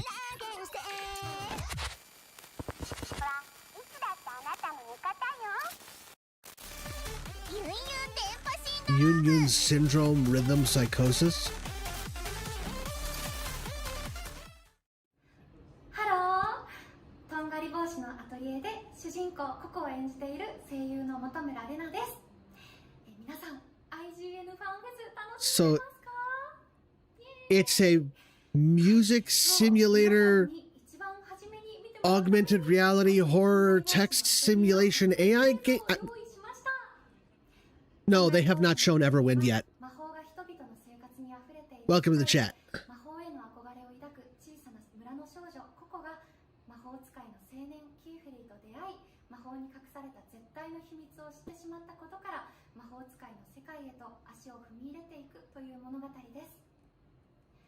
They showed a bunch of fighting games. They showed some movies, some TV shows. They showed Star Trek. They showed a James Bond prequel. They showed a Sherlock Holmes prequel. And this, whatever this is. You're watching IGN Fan Fest 2026, the first of many amazing gaming and entertainment events IGN will cover this year. I've noticed this new trend starting. We'll be holding another IGN Live, and then it's down to San Diego for Comic-Con. This is only the second instance I've seen, but it's so unique.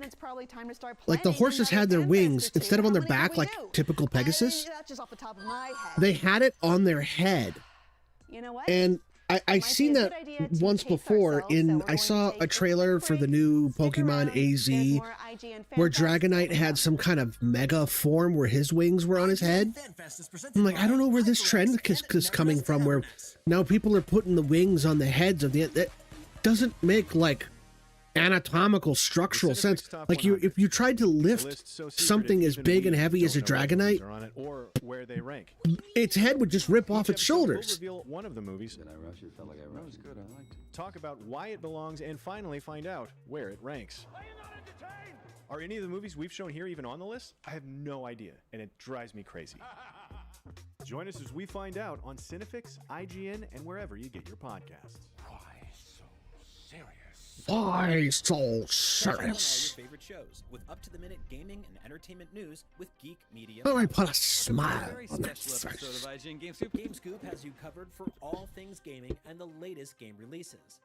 Tune into Podcast Beyond for the biggest PlayStation news. Man, this is a cool looking trailer. Everything Xbox on Podcasts Unlocked. This is Steve Downs, the voice of Master Chief. Catch up with your Super Nintendos on Nintendo Voice Chat. Switched to pre-order Mania. It was chaotic last night. And get all the latest console news and rumors with Next Gen Console Watch. Now Xbox and Phil Spencer are even saying that a mid-gen refresh isn't even necessary. The Cinefix Top 100 podcast picks a movie every week to celebrate and debate. It's kind of every movie's grandpa. Geek Media Podcasts, the best podcasts from around the world. IGN Playlist is the best way to track your game collection. Now you can even import your entire Steam library to Playlist, making it easier than ever to review games, show off your collection to the world, and finally chip away at that massive Oh, you mean meaning to get to. IGN Playlist. Namor. Check it out. Well, I mean, that dates back to like ancient Roman lore with like Icarus and stuff. Characters having wings on their ankles is also, the wings are on the bottom, so they're like holding up your weight. It's weird to have them on the side of your head, like on your ears. Baldur's Gate 3, Tears of the Kingdom, and so much more. It's good, right? Every guide is tested and verified for you by experts. Just search for IGN when you search for guides. But I mean, there's so much craziness in the MCU that some guy having wings on his head or his ankles is the least unusual thing in that franchise. IGN store, you can find tons of shirts, gear, collectibles, vinyl, and other cool merch based on your favorite games and entertainment, like Expedition 33, Fallout, and a lot of exclusive items you won't find anywhere else. See for yourself at store.ign.com. All right, back to FanFest in just a bit. We've got brand new looks at awesome new games like Crimson Desert, Where Winds Meet, and a couple more surprises that you won't want to miss if you fancy yourself a fan of fantasy games. But right now, it's time to check in on the gorgeous new fantasy action adventure games heading your way soon.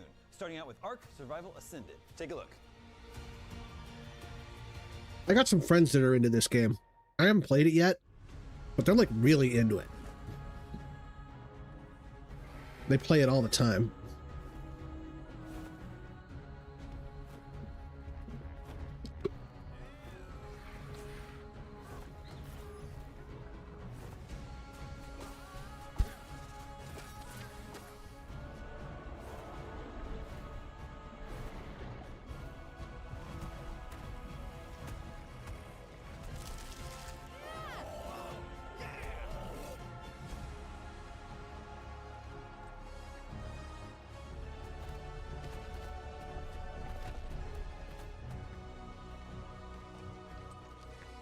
Roman soldiers and dinosaurs. And giant bats. And zombies.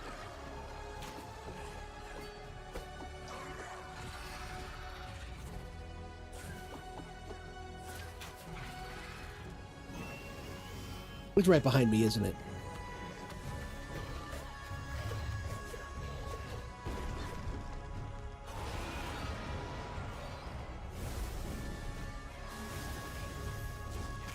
What is what?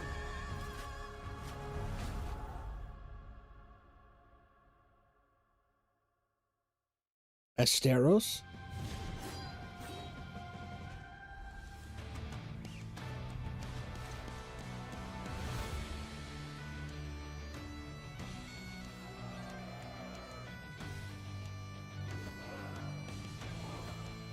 Oh.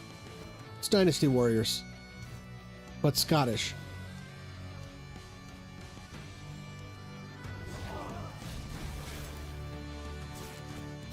Or, if you're familiar, Hyrule Warriors.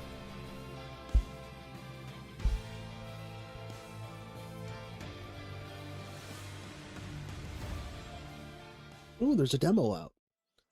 I like this new trend of demos. Like, all these games are putting out demos now. I played a demo the other day of a game called 1348. Because that's the year it was set in.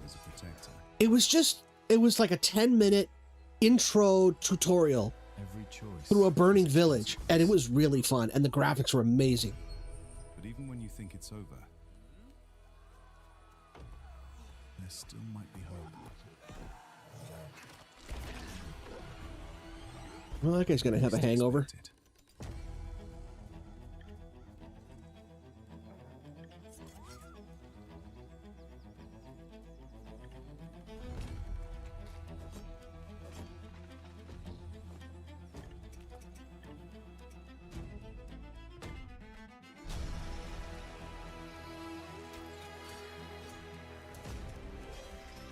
Stand together or fall alone.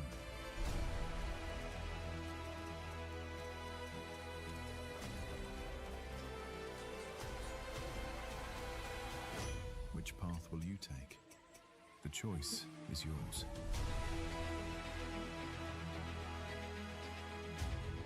Oh, wow. Well. Maybe I won't be trying Ark Survival then.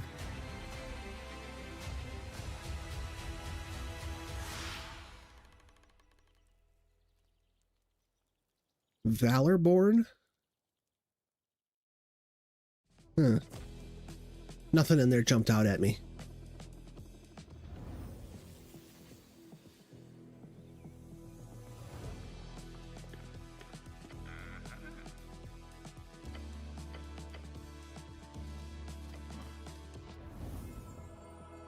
I mean, it seems to be trending that way.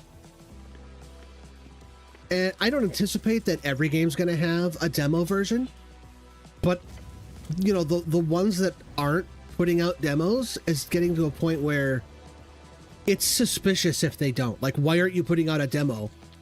It's like when you hear a movie that has a review embargo where the reviewers are not allowed to put out their reviews until after the release weekend, until after the movie's released. It's like, you don't want people to know before the movie comes out if it's any good? That probably means it's bad.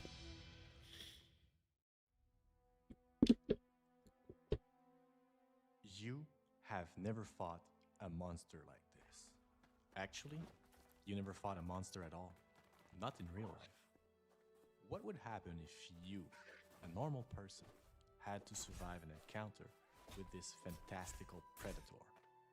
In Outward 2, we want you to think in-game the way you think in real life. The smart strategy is to avoid the fight altogether. But if that's not an option, you need to prepare accordingly. What would you do to stack the odds in your favor? I bet that some of you are thinking, I'd get a gun. Hey, that makes sense. You are more secure from a distance than up close against those talents. Traps would help too, but this is a fantasy world. Wouldn't you want to learn magic? Well, it's not that simple. You need to sacrifice a part of yourself to wield arcane powers. And you need regents for your rituals. But it's definitely worth it. Magic isn't everyone's cup of tea.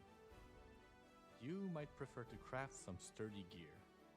The right equipment, wielded with skill, will make a difference. Did you see that? He had curved swords. That's not enough. Curved swords. Well, there's no shame in finding some help. In Outward 2, we pull no punches, but we give you all the tools to fight back. So many games out there will hold your hand. We won't. You will earn your I can't get past the fact that this thing looks like, what's that? Is it Decidui? That ghost plant grass owl thing from like Gen 6 Pokemon? It's a starter. It's like Gen 6 or 7. I think it's Decidui.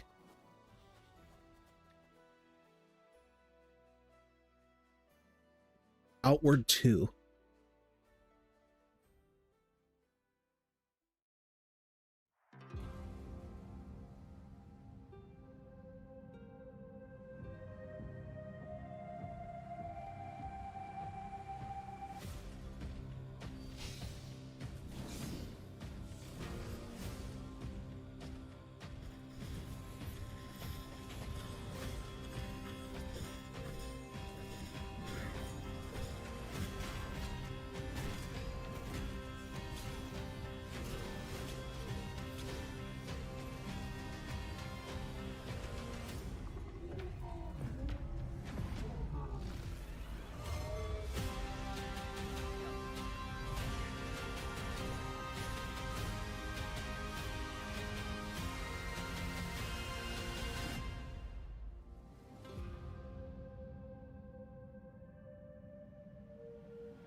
My name is Alec Newman, and I play Cliff. Crimson Desert. Scudamore, and I voice the part of Unka. My name is Rebecca Hansen, and I play Damien. suppose I never told you why I'm on the run, did I? So, Damien is, she's very down to earth, a fierce fighter, and headstrong. She will stand up for what she believes in, regardless of who is telling her otherwise. I can be willful, but I am naturally conflict avoidant. And so getting to, like, channel that side of myself into her was an absolute joy. Unka, yes, he is. I see him as he is a nomadic warrior. I think he has a passion for everything that is fighting for the cause, for his people, for his tribe, and for the Greymaids. First impressions, you're thinking, what can I bring to the table that I can connect? What's the in? His DNA was very economical.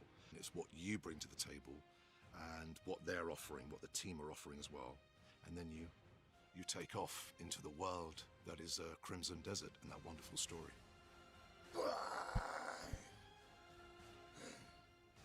With the character of the Orc particularly, you're asked to give it a very bestial, very feisty, very bombastic, lower class postal code with regard to the delivery. But with Unka, what changed and what surprised me was that he was more of a philosophical orc, educated if you like. He had that sort of world-wise, nomadic element. Do you want that rousing element still? Yeah. Bigger? Yeah. Okay, start, game. Prepare yourselves to take back what was stolen. For our fallen brothers. Show no mercy.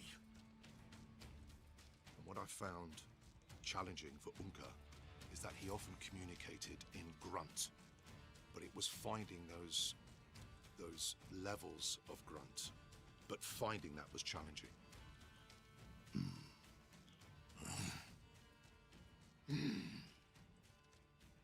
Beautiful. Some of my favorite moments recording for Cliff are when they just press record and let me try and match, you know, the sound for the fight sequences. Your words reek of deceit, witch!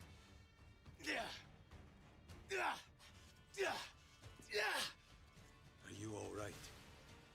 Aye. He's fiercely loyal, and you know he has a really strong moral compass. He knows what's right and wrong. Is your life worth so little? I've no interest in your story.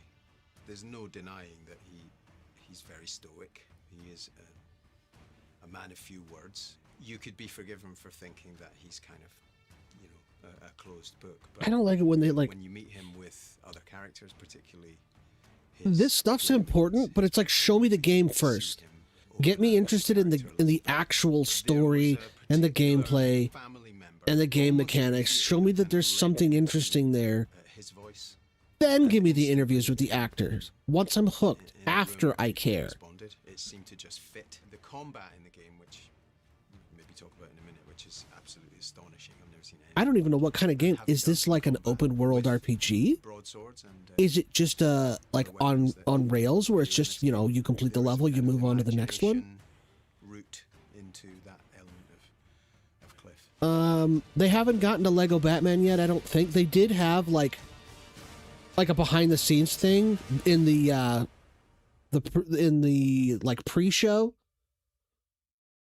but they haven't actually shown the Lego Batman yet.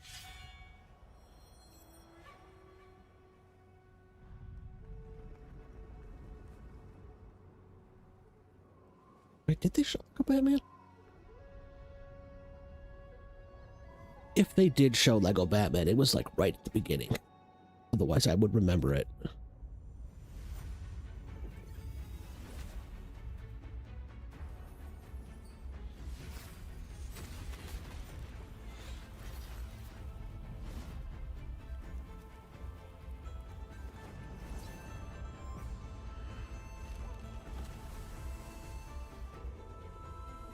Well, there is for sure going to be some Lego Batman stuff, but I don't know if it's going to be today or tomorrow. Because this is a 2-day event. I can check the list.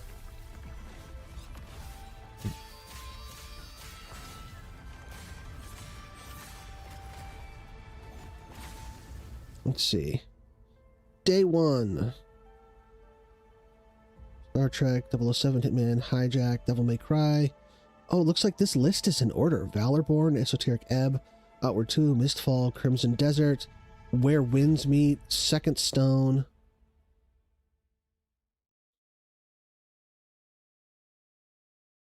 So it looks like they have not gotten to Lego Batman. Lego Batman is the last one of the day.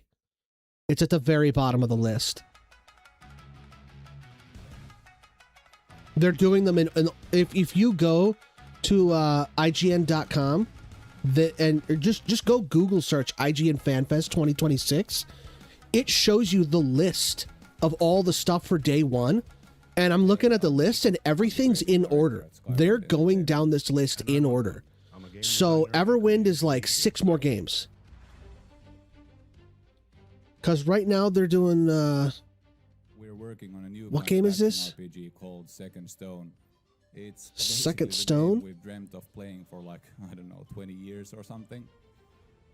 So then we got 1, 2, 3, 4, 5, 6. 5 more games after this one, and then Everwind. And then like 10 more for Lego Batman. But with swords, spells, and rich RPG customization systems. We're honestly just trying to make the smoothest and most fun action RPG we can. So if you end up replaying the game just because you like how it feels, then I think we've done a good job. The thing that makes Second Stone so special, at least for us, is that it feels like the classics we grew up with, but plays like a modern game. We tried to draw inspiration from all the games we've played and loved throughout the I am getting some strong Legend of Zelda vibes out of this. It's like Legend of Zelda mixed with Tomb Raider with modern graphics. Sense of impact to each attack, or just look at how Astrobot teaches you everything about the game without ever interrupting the fun. As a result, Second Stone has a bunch of different stuff you can really lose track of time with, be it exploring the world, tinkering with your build, doing another run in the roguelike temples, or just taking a break to play cards with the villagers. Yeah, working on Second Stone has been such a fun and crazy journey. Oh, there's a card playing mini game. The silhouette of our dream game. That's definitely Final Fantasy influenced. I think it was Final Fantasy VIII. All I did was play the little mini game. I didn't play I just sat for hours playing that little mini side card game.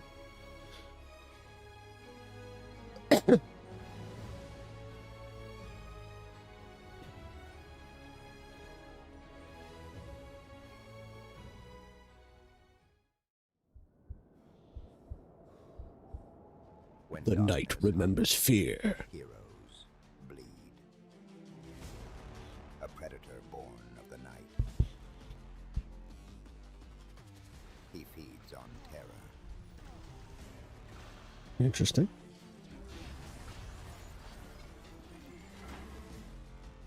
And drinks the strength of his victims.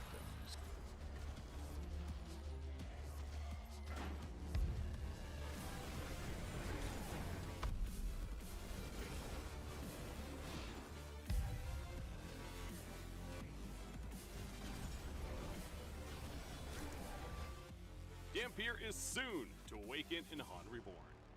Heroes of New Earth Reborn is now in open beta, free to play. Join the fight at heroesofnewearth.com and prepare yourselves. Dampier awakens very soon. Fans who love sinking their teeth into great survival games will be eating good soon enough.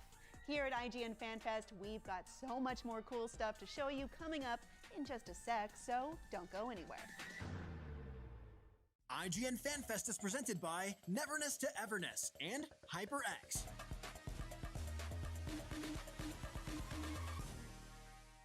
Hey you! Looking for a way to wear your fandom with pride? The IGN store is the ultimate destination for awesome merch and collectibles from the biggest games, movies, shows, and everything in between. Cruise the wasteland in style with a Vault Dweller hoodie and replica Pip-Boy. Whatever you're into, you're bound to find something. See for yourself and head to store.ign.com today. IGN Playlist is the best way to track your game collection. Now you can even import your entire Steam library to Playlist, making it easier than ever to review games, show off your collection of the world, and finally chip away at that. I can't believe they're interrupting commercials to show commercials. It's literally just a commercial show. It's just a show where they show commercials. With up-to-the-minute gaming and entertainment news with Geek Media Podcasts. Welcome to a very special episode of IGN Game Scoop. Game Scoop has you covered for all things gaming and the latest game releases. Tune into Podcast Beyond for the biggest PlayStation news. Man, this is a cool looking trailer. Everything Xbox on Podcasts Unlocked. This is Steve Downs, the voice of Master Chief. Catch up with your Super Nintendos on Nintendo Voice Chat. Switch to pre-order Mania. It was chaotic last night. And get all the latest console news and rumors with Next Gen Console Watch. Now Xbox and Phil Spencer are even saying that a mid-gen refresh isn't even necessary. The Cinefix Top 100 podcast picks a movie every week to celebrate and debate. It's kind of every movie's grandpa. Geek Media Podcasts, the best podcasts from around the world. The Cinefix Top 100. A list so secretive even we don't know what movies are on it or where they rank. What do you mean you don't know? Each episode will reveal one of the movies. Did I rush it? Felt like I rushed. No, it was good. I liked it. Talk about why it belongs and finally find out where it ranks. Lilo Dallas. Are any of the movies? Are you entertained? I have no idea, and it drives me crazy. Join us as we find out on Cinefix, IGN, and wherever you get your podcasts. Why so serious?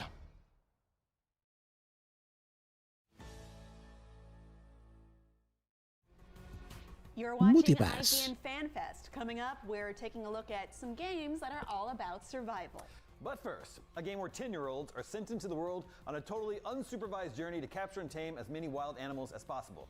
Sounds like a survival game, but I'm actually just describing Pokemon. Pokemon is pretty intense when you think about it, and hey, if you're looking to get more intense about Pokemon battling, you should check out planetpokemon.com. This massive database of Pokemon lets you assemble the perfect team, digging into stats and picking the best strategy for different games. Head to planetpokemon.com to see for yourself. But right now on IGN Fan Fest, some wild survival games have appeared. Take a look.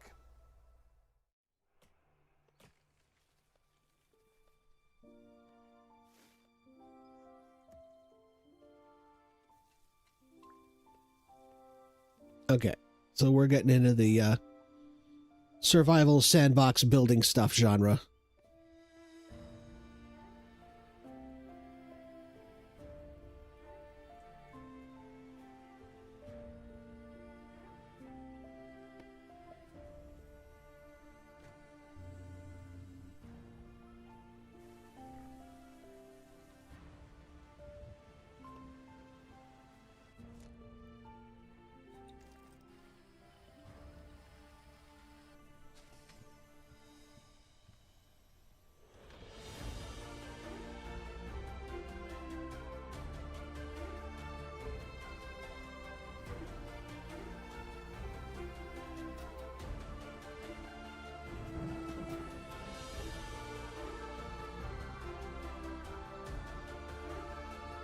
I believe this is what they call solar punk.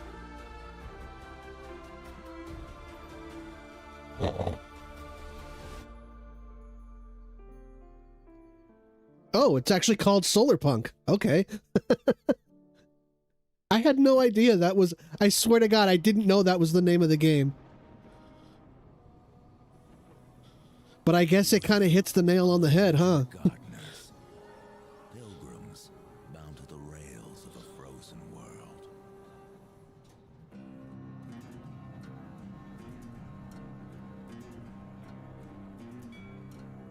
Nothing is wasted on our quest for salvation. We take, we salvage, we bolt it together.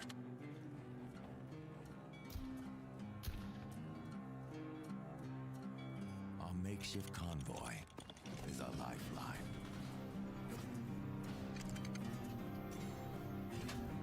The tracks, our path to redemption.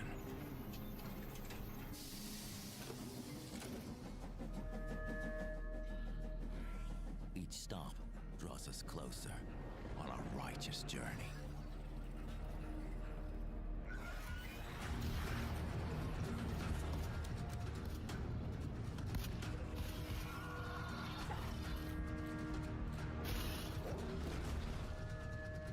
As our struggle grows harsher, Interesting. I mean,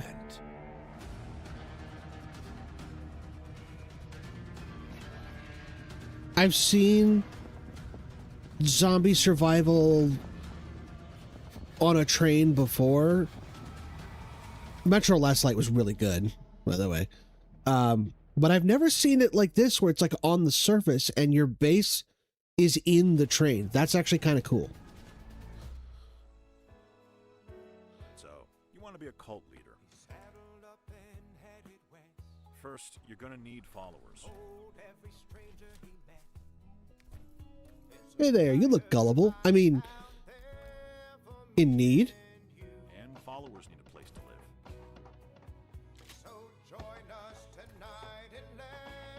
I'm not sure how I feel about a cult simulator game. Sky's the limit here. Make it yours.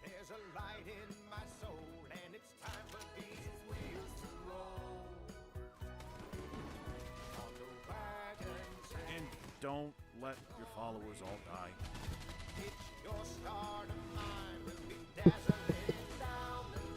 The final boss fight is the ATF coming in and arresting everybody and shutting down your cult. Because, trust me on this, a cult leader with no followers is just a lonely weirdo.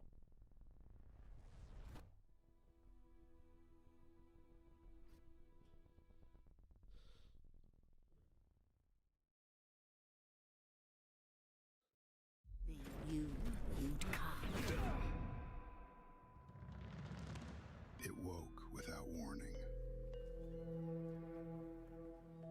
Decades of silence erased Okay. a single night. Roads vanished, the city followed. Everwind is the next game after this one. We're cut off from any help, but ruins keep what they take. Look closely, Frank. Beneath the ash and fire, something endures. Watch out. We need any supplies, Frank. Keep your eyes wide open.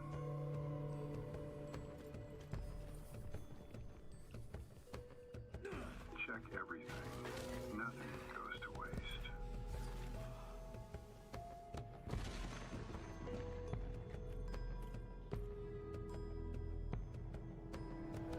And if there are still people out there, we find them. They mean hope for our station. Another day in hell. Are you ready? Living fucking fire! Shit!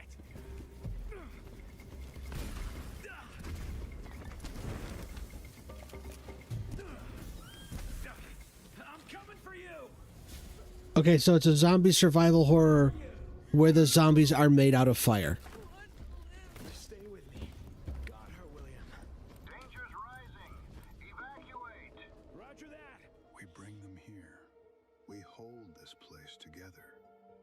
Long enough to move people through. Long enough to get some of them out.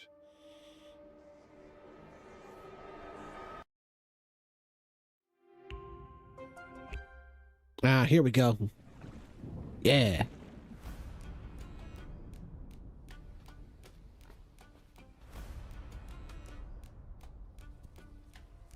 Oh, look at that.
Oh, them bronze daggers. Valves. Okay. So they're going to make the system a little more complicated. And that was a really angry mutant bear thing.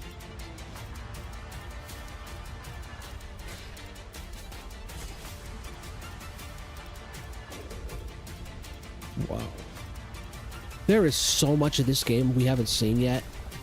I mean, like, I knew... Date. What's the date? 17th. The day after St. Patrick's Day. Okay. So we can update this now.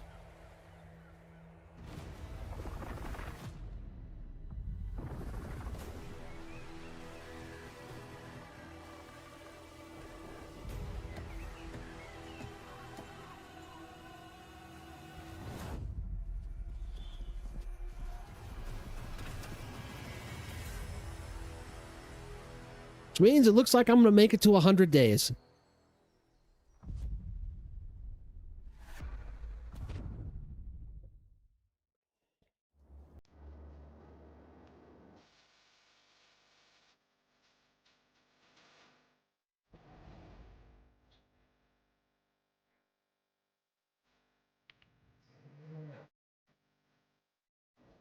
I bet they're going nuts on the Discord.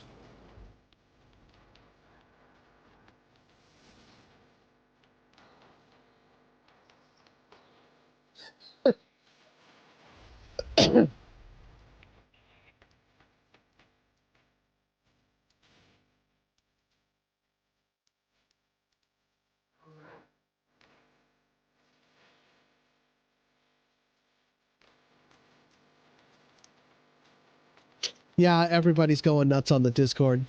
It was like March 17, woo, let's go!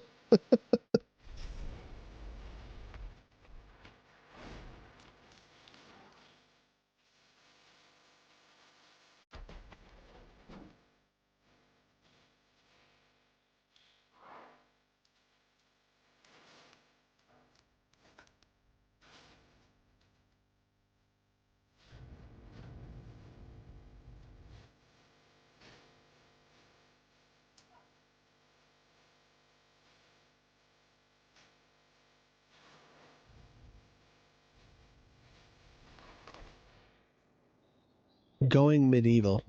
Well, that looked okay.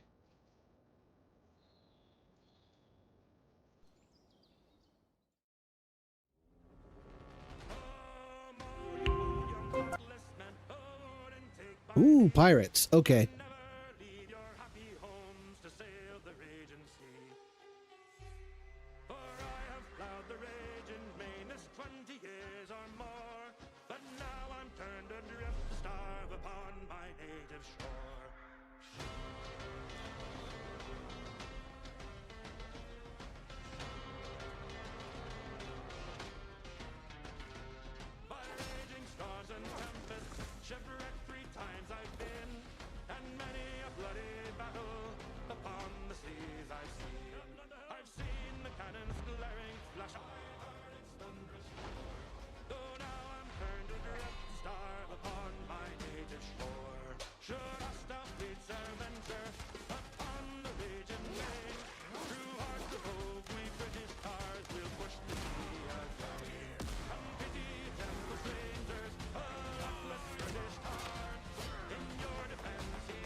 Okay, this looks kind of good. You can build like a whole port city.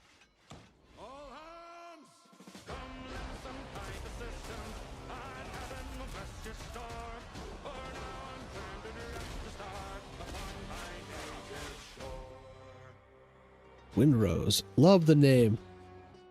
Windrose. That is such a good name. Now, usually ninjas are all about stealth, lurking in the shadows, he said and generally ninjas. trying their best to not be seen. Unfortunately, that's not going to fly here at IGN Fan Fest. After all, it's a big, loud celebration all about drawing attention to some of our favorite stuff. And our favorite stuff includes ninjas. Also, ninjas aren't the only things lurking in the shadows here at Fan Fest. Later today, we'll be shedding light on new gameplay from LEGO Batman Legacy of the Dark Knight. But first, ninjas. Show us the ninjas already!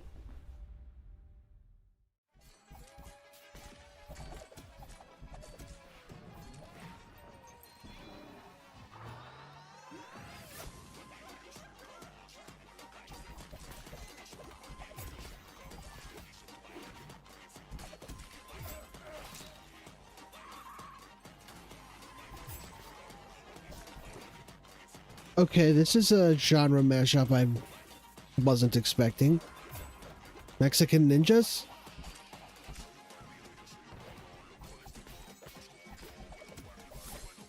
Kind of cool.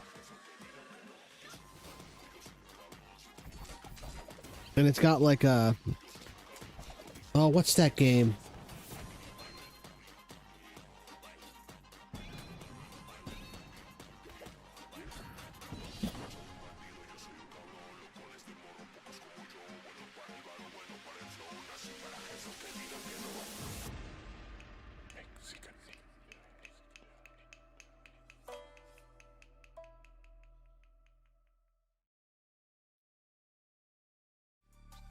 Fret not, we will be keeping our promise of showing you more on the upcoming LEGO Batman Legacy of the Dark Knight real soon in an interview with the Yeah, don't worry. We're going to show you Lego Batman eventually, someday. Right IGN. We need to take a quick break, but don't go anywhere because there's lots more still to come. Stick around.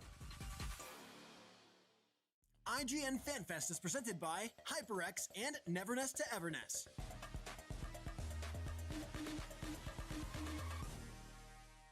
Hey you! Looking for a way to wear your fandom with pride? The IGN store is the ultimate destination for awesome merch and collectibles from the biggest games, movies, shows, and everything in between. Cruise the wasteland in style with a Vault Dweller hoodie and replica Pip-Boy. Whatever you're into, you're bound to find something. See for yourself and head to store.ign.com today.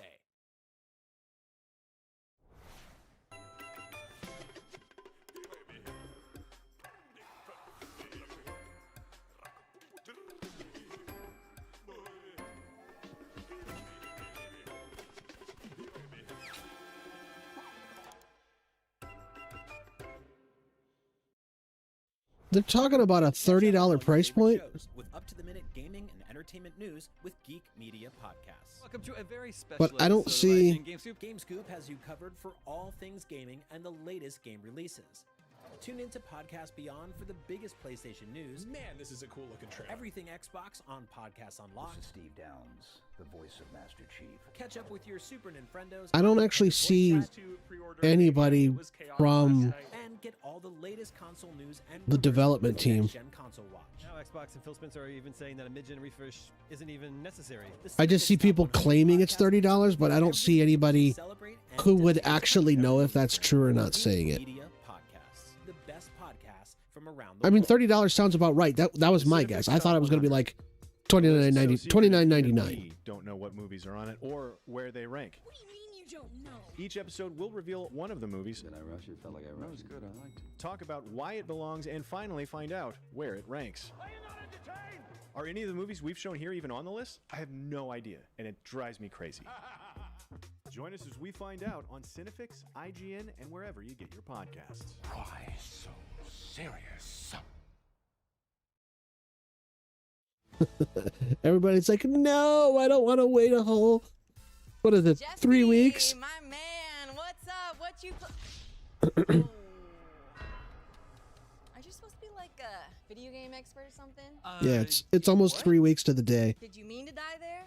Look, I haven't played a game in a long time because I'm too busy winning championships, but I'm pretty sure that when the screen says you died in big letters, that's bad. Yeah, okay, look, we just got this game. I've never played it. I thought I'd check it out while Excuses.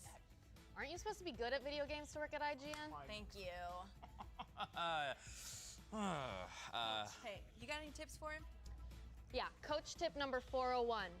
Do it again, but with a little less suck. Jabroni. Okay, we're just messing with you. You're not that bad, brother. Wait, really? Yeah, solid 4 out of 10. Oh, that's not bad. Well, actually, that is technically bad on the IGN scale. But hey, look, if you're like me and you die a lot in games and also hate getting bullied for it, I think you'll want to check out these simulator games. Generally, you can't die in those. Take a look. Hi, I'm Andre, executive producer at Grape Studios. Today, I would like to introduce you to our game, Ranger's Path National Park Simulator. Ranger's Path is a simulation game about everyday responsibilities of a national Park Ranger Simulator. ranger. The game takes place in a Fairmont National Park, a vast, handcrafted landscape. So after that, we got Bus Simulator, Power Watch Simulator, Gate Guard Simulator. They put all the simulator stuff at the game at the end. Trails repair And then objects, normal and primal. visitors find their way through the park. At the same time, you stay connected to the ranger station. 1, 2, 3, 4, 5, 6, 7. 7 more games and then Lego Batman, and then we're done. You want to respond to. Alongside your daily work, main missions guide your journey and unlock. I'll stay for Lego Batman. You might relocate a bee colony near a campsite, or track a missing VIP through the wilderness. Exploration also plays a major role in Ranger's Path. As you move through the park, you'll discover national landmarks like caves, lakes, and waterfalls. You document them using your Ranger camera and add them to your personal lexicon. You also observe wildlife in its natural habitat. I guess I'll also update this to 80 right now, since I know I'm going to be streaming later today. Ranger's Path launches in early access on PC on March 10th, 2026. We are starting with a solid foundation and plan to expand the game with new features. I think I might make it to exactly 100 If you want days. to see what it's like to be a park ranger, you can play our demo on Steam right now.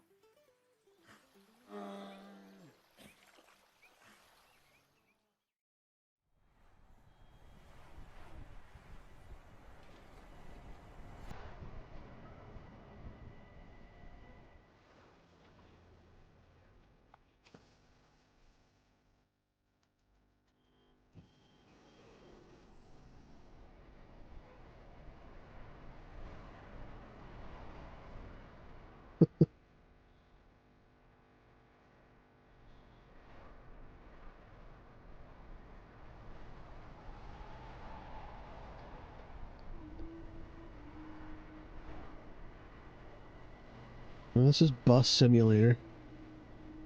Oh, why is it not full screen? Did I exit the full screen by accident? There we go.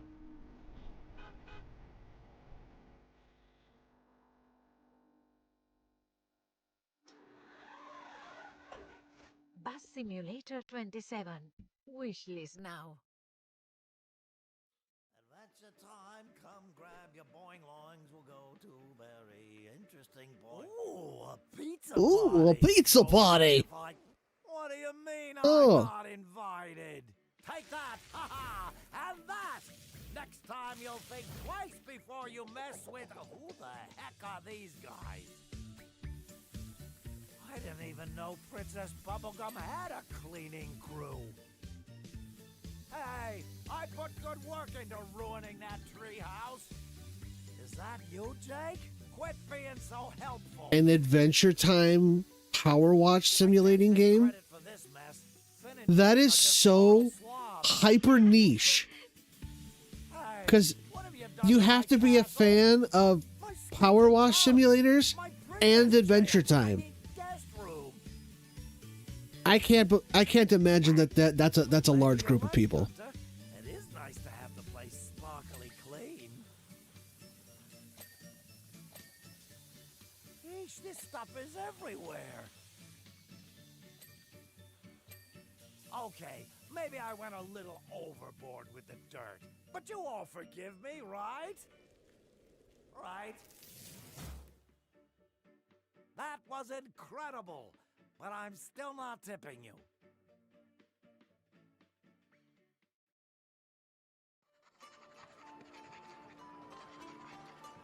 Noble lady doth approach with upturned nose and glittering brooch. She fools the guard with a glamorous hand. I've got something for you. Your eyes only. It's a letter and a bunch of gold.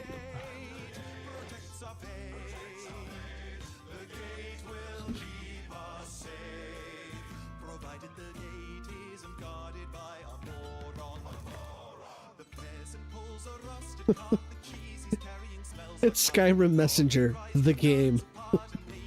Ever want to play as the Messenger in Skyrim?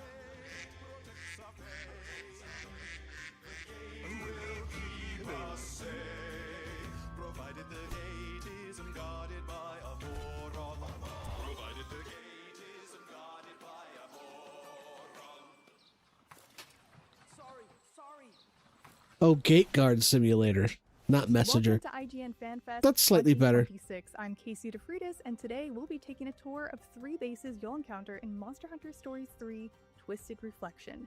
Please welcome director, art director, and lead game designer of Monster Hunter Stories 3 Twisted Reflection, Kenji Oguro, Takahiro Kawano, and Daisuke Wakahara. Also joining us is Daiki Tsuchida to translate for us today. Thank you so much for joining us. Hi, nice to meet you all. Thanks for having us. Thank you all so much for joining us today. I'm really excited to watch the video that you have prepared for us. Can you very quickly describe what we're about to see? はい、今作の、Okay, so today the video we are going to watch will feature 3 locales that the protagonist and his fellow rangers will visit during the game. Starting off with Azuria, and we have other locales that I would like to introduce in today's video. In the game development process, we first start off with crafting the concept art or the art design, and then following the art design, we implement that into the actual game itself. So in this video, you'll see the concept art followed by how the concept art actually turns out in game. So please look forward to it. ご覧いただいて皆さん楽しんでもらえたらなと思います。よろしくお願いします。So let's get a first look at Azuria.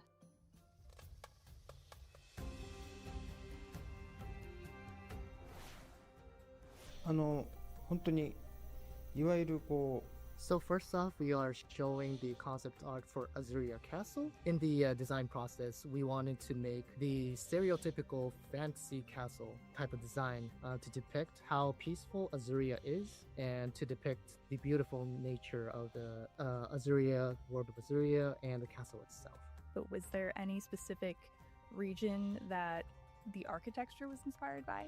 For the castle design, they based it off of a Spanish castle named Alcazar Castle, and the surrounding environment, they had some inspiration from Lake Leman.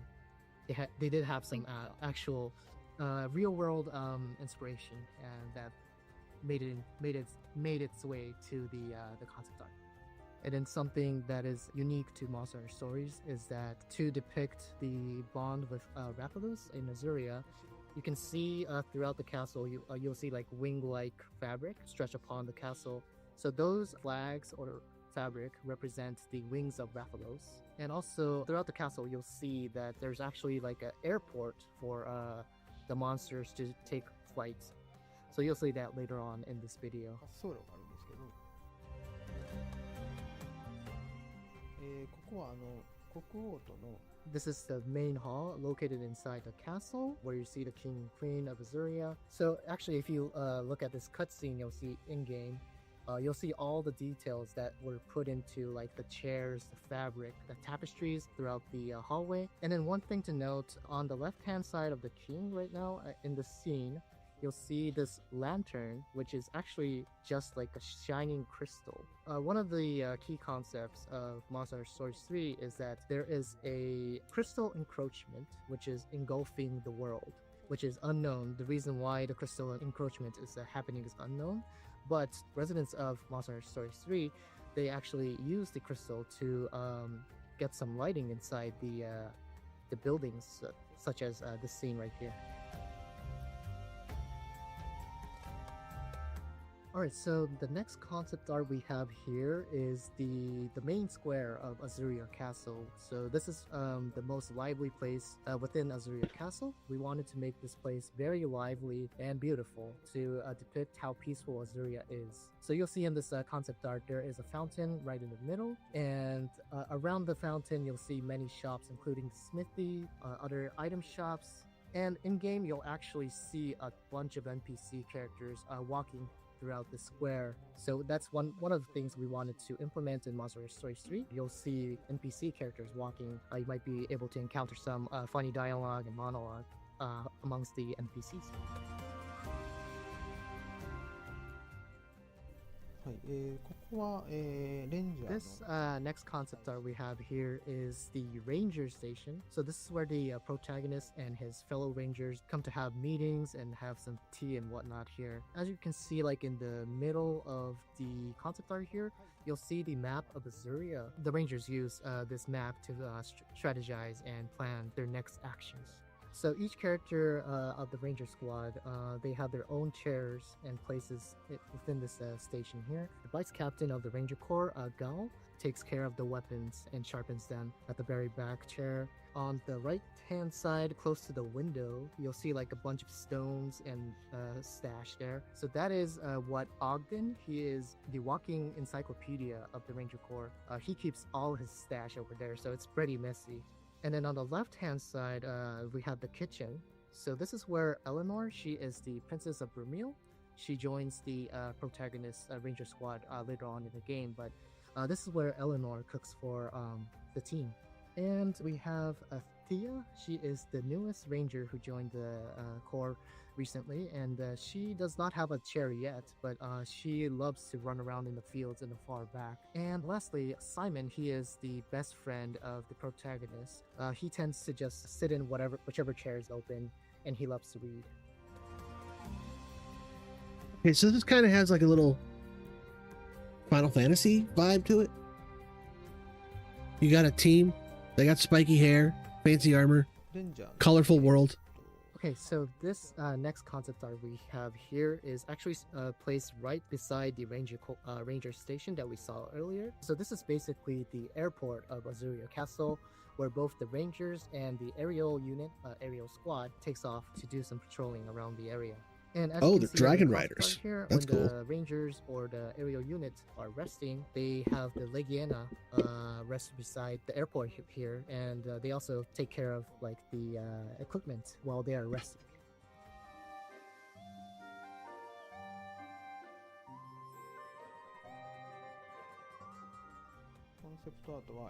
So next we have the concept art of the conference room, where the people of Azuria and Vermeil, the country next to Azuria, have their first conference at the beginning of the game. So on the right hand side, you can see that it's very bright, close to the window, has good lighting, and that is where the Azuria members are sitting. And while the left hand side, it's actually pretty darker compared to the right hand side.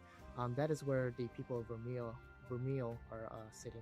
So the reason why we wanted to have Azuria on the brighter side and Vermeil on the darker side, this actually portrays the situation of the two countries. So as mentioned earlier, Azuria is very peaceful, very beautiful place. But on the other hand, Vermeil is facing some turmoil because of the crystal encroachment. So we wanted to have a darker lighting on the Vermeil folks to show the contrast between the two countries. On the middle of the table, you'll see that there's a lot of grape juice and some food set on the table. So that is to depict how prosperous Azuria is compared to the people of Vermeil.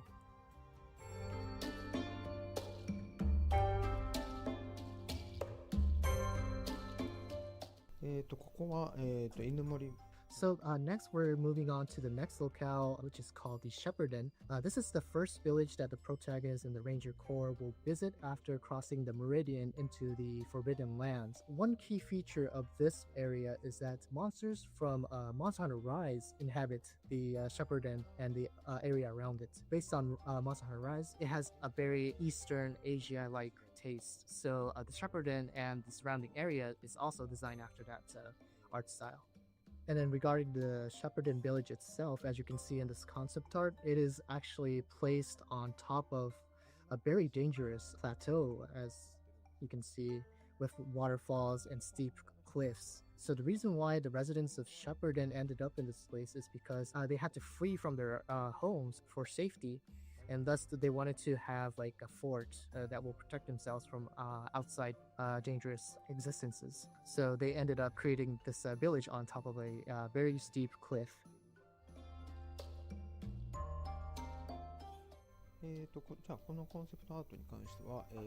This concept art featuring the elder of the village, Cole's house. So you can see Cole's house on top of the stairs in the middle of the concept art over here. Right beside the end of the stairs, you'll see this gate. This is designed after the Japanese torii gate. And then right beneath the torii gate, you'll see some masks stuck into the ground. And these masks actually represent graves of the former elders of the village. So the elders are actually resting right beneath the torii gates. And the next concept art we have here is the ranger station based inside the Shepherdin. So this is not like a permanent station, they're just borrowing some space from the residents of Shepherdin. They are But spending a for that, lot of you time on can this see- game. Maybe you can say better in the in-game, but you'll see Ratha.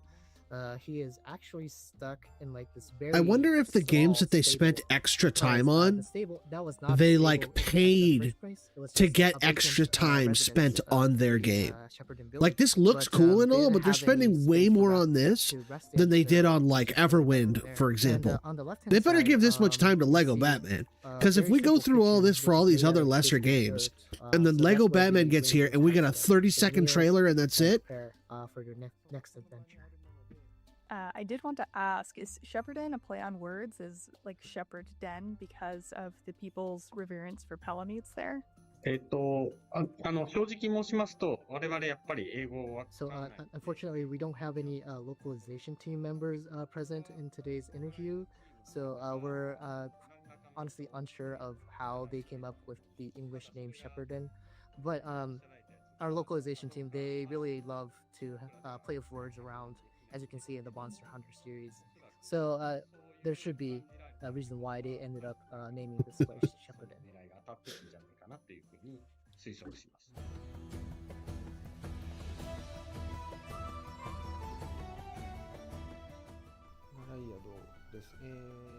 As mentioned earlier, the crystal encroachment is putting residents of the world into danger. However, in this particular region, the residents of Galliard actually take advantage of the crystal encroachment in that they sell the crystals for goodies and make money off of the crystal encroachment.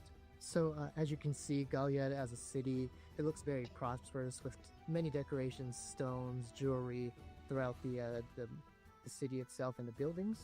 But if you go deeper into the city here, there is a steep boundary between the prosperous residents and the not so prosperous residents. So in parts of Galliard, you might actually find like a slum area to differentiate the prosperous outside versus the inside of Galliard.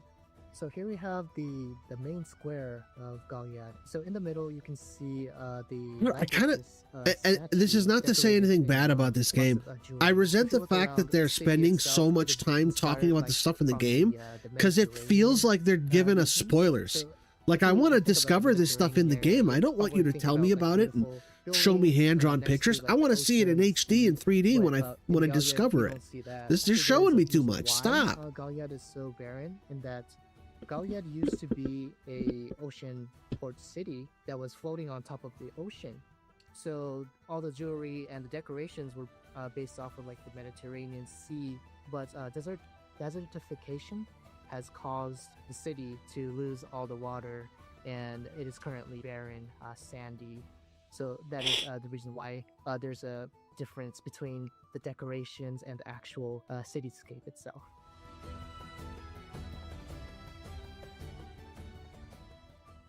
Thank you so much for giving us that in-depth look at 3 of the hubs in Monster Hunter Stories 3.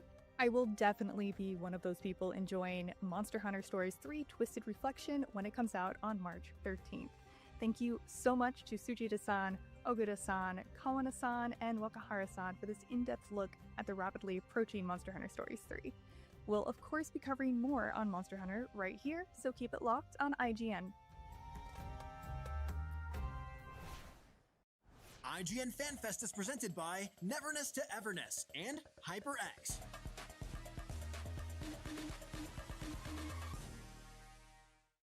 The average Cinefix movie list features nearly 100 different films and approximately 25 minutes worth of wall-to-wall deep dive analysis.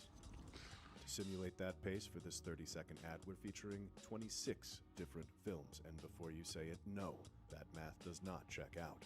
We're not math people, we're movie people. We can't even count down from 10 without ending up at, like, 96.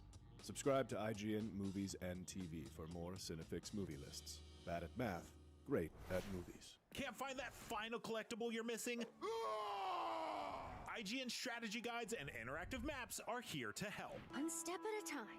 IGN guides are trusted by millions. And it's already 2 o'clock. It is time for me to start my other live stream. The very best, most complete and accurate guides for Shadow of the Erdtree, Baldur's Gate 3, Tears of the Kingdom, and so much more. See? It's good, right? Every guide is tested and verified for you by experts. Just search for IGN when you search for guides.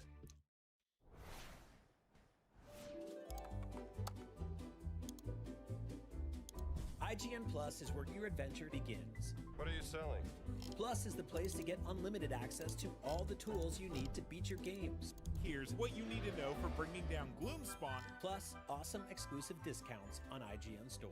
Maybe this would tease open your money pouch. Plus, ad-free browsing on IGN.com. Plus, unlimited game help tools like premium interactive maps with your own custom map markers, filters, Let's see. marker notes, and more. They haven't updated the release date on Steam yet. Giveaways and free game keys. Exactly. Want more? Head to IGN.com/plus and start your adventure today.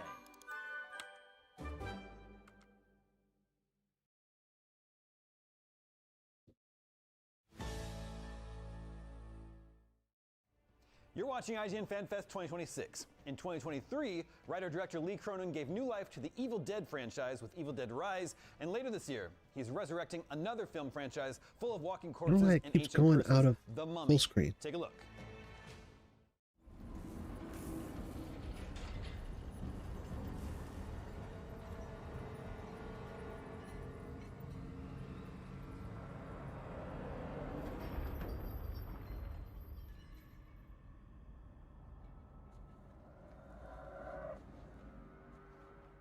الكاميرا بسرعة.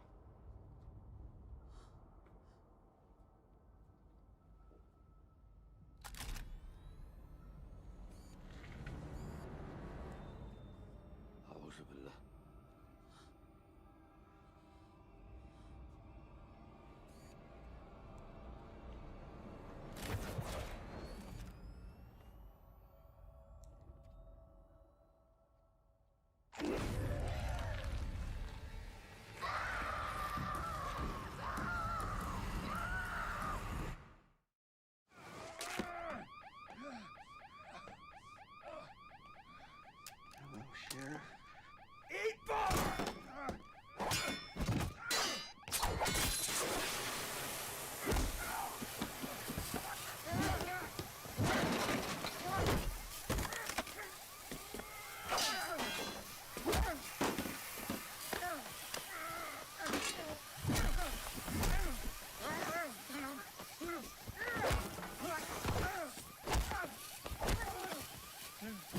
You're a slippery little fishy. Oh, this is Normal. This is the movie Normal. Okay.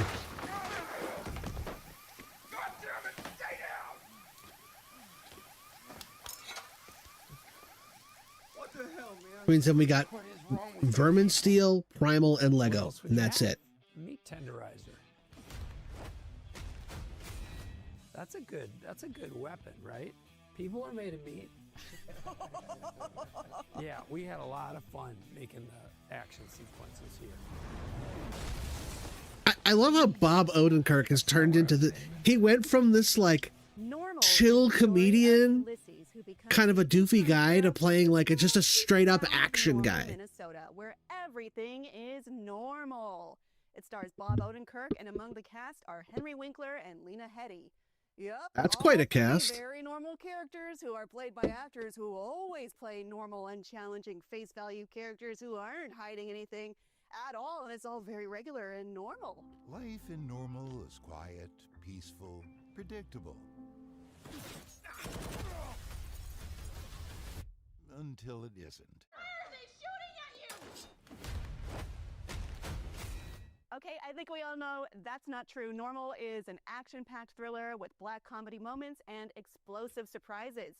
Here to talk to me about it are the star and co-writer Bob Odenkirk, co-writer and producer Derek Kolstad, and producer Mark Provenzero.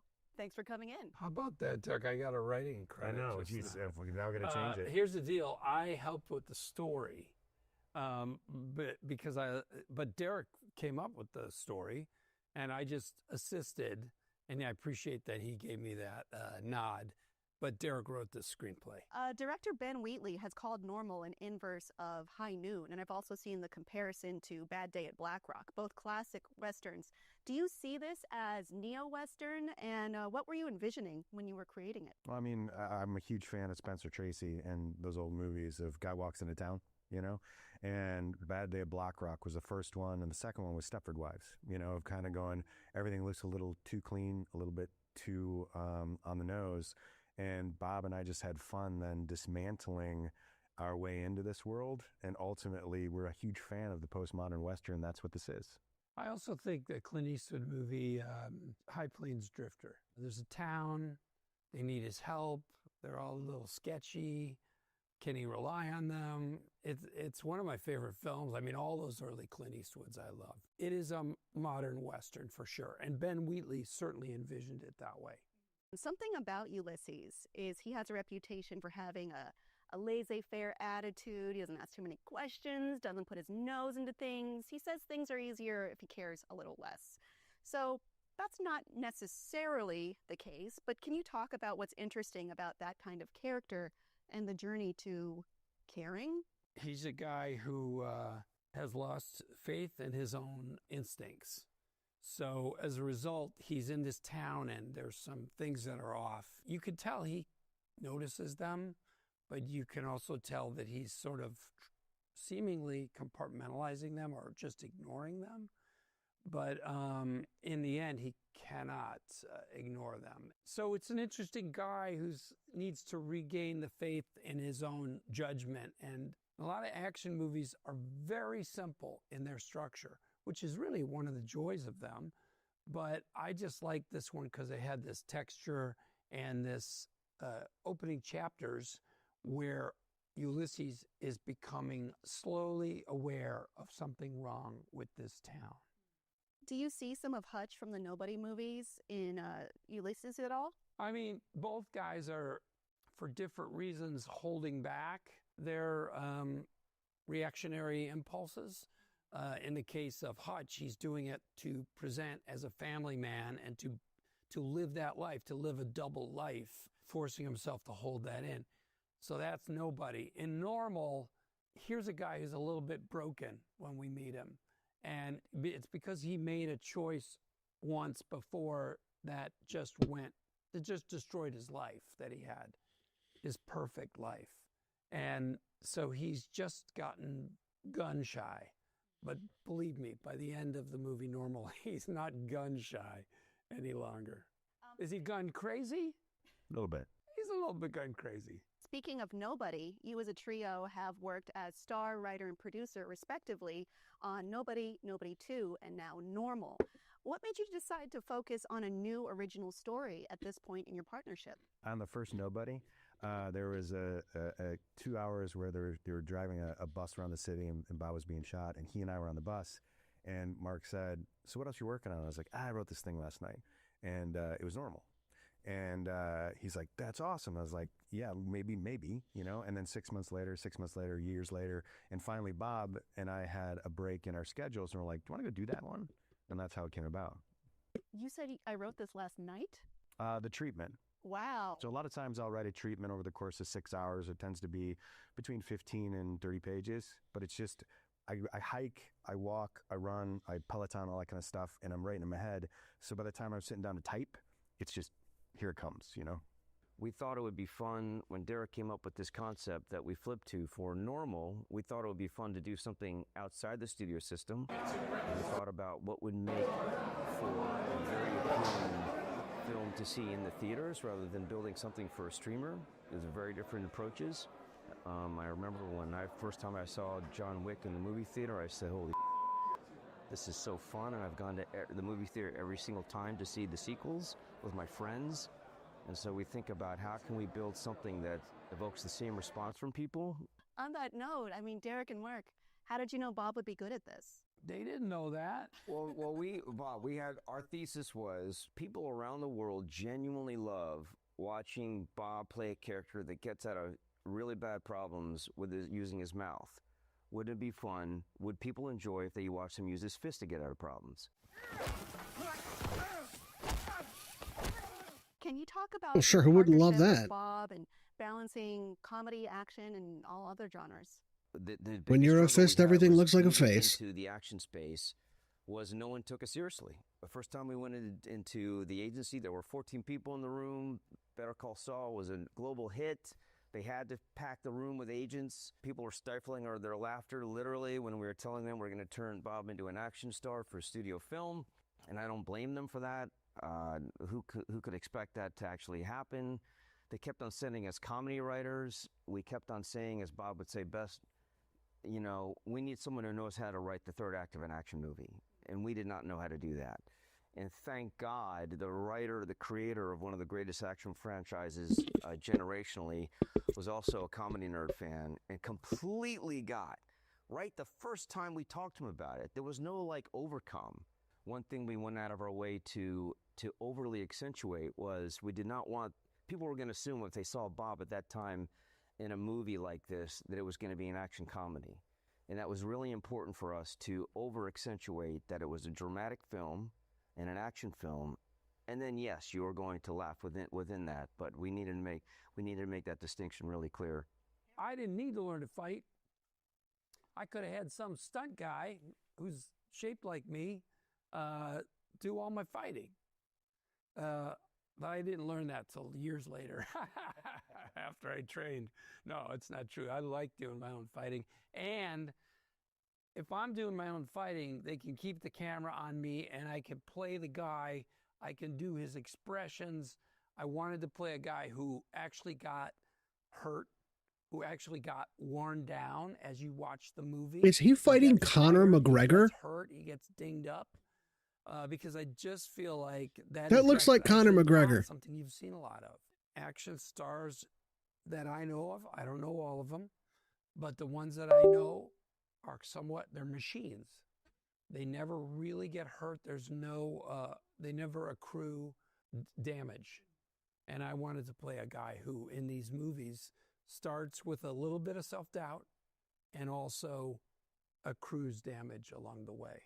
Derek, we already brought up John Wick, so now I have to ask. You are the creator of the John Wick franchise and several action-heavy hitters on top of your work with Bob and Mark. Can you tell me what is the key to creating character-driven action movies that stand out among the rest? And is it helping dogs? Dude, and the number of people that in the past have said, I turned off that movie at that point, and then someone said you should watch the rest of it. I'm a huge dog lover, so what I would say is my favorite action movies begin and end with the main character. You care about them, you give a shit, you know. And one of the best intros to a character ever is still Indiana Jones and Raiders of the Lost Ark. You're introduced from behind, and he uses his whip, and he has the cat and the jacket, and then he loses and runs away and loses, and you're like, I love this guy. There's some sort of like self-aware empathy at play, you know. And when it comes to the action heroes I love, they're not the best at what they do. They get up, they have will, they move forward, you know. You look at Riggs in the first couple of Lethal Weapon movies, he gets his ass handed to him, but he wills himself through to win. And ultimately, when he talks about sketch comedy, I talk about action, we kind of connect. No, that's not Conor McGregor. They're very similar. I was going to say. Sketch. You know, you gotta have moments. I don't think anybody would buy it. Bob Odenkirk fighting Conor McGregor and even fighting to a draw.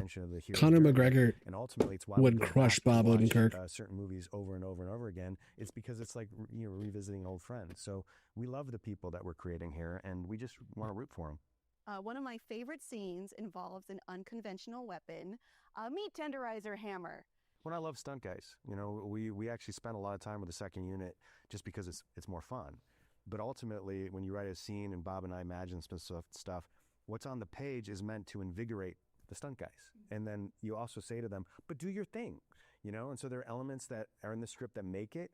Like there's a scene in the red circle in the first John Wick where John shoots this guy in the foot and he reacts and leans forward and John shoots him in the head. That's in the script. And I was like, oh! But then there's another scene where John grabs this guy, slams his head down, just unloads in his face.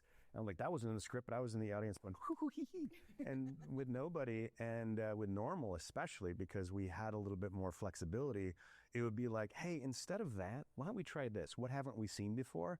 And yet not make it tongue-in-cheek, but it would make sense why a meat tenderizer would win against a knife. We were stuck in that kitchen. Yeah. It was a thin space to work in, which is good and bad. I mean, whenever you've got a limitation, it inspires you, and of course you're like, oh, we can't go anywhere in here. But it's both, and so you got the stove, you got drawers with in them, you've got, shelving you can pull out. We needed something. I mean, this guy's got a knife, and there's a gun at play at a certain point. Oh my God, they are spending too much time on What else this. did you have? A meat tenderizer. That's a good weapon, right?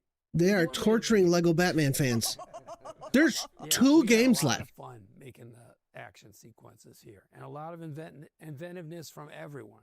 Certainly from the script, and then from Greg Rementer, and from the stunt guys, and from Ben Wheatley, and from Greg Rementer in the big battle between the Yakuza and the townspeople. Do you think there's room for Normal 2? Is this the beginning of a new franchise? I hope so. He's Because still alive at the end. Yeah. I'm a big fan of movies you watch, and you kind of care about the cowboy who goes off into the sunset to see what he does in the next town over. And here we have enough seedlings of ideas that are kind of planted throughout this first one that we can bring it to Harvest if we want. I would love to do this guy again. Yeah. I just love getting to play a person with a past who's lived some life and is weathered by that and has to live with those regrets, has to forgive himself, has to carry on, because that's more who I am. And so I love playing Ulysses. Yeah, I would love to play him again. All right, everyone. That is unfortunately All of Bob Odenkirk's characters have been like that for like the last 20 years of his career. Hutch from Nobody, Saul Goodman. Without any fiery explosions. Bye. Seen some stuff and they're weathered by it. And... Okay, this is Varmin Steel.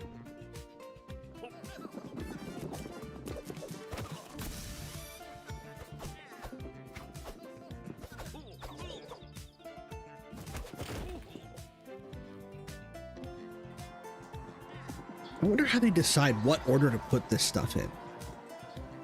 Okay, this just looks like another Dynasty Warriors.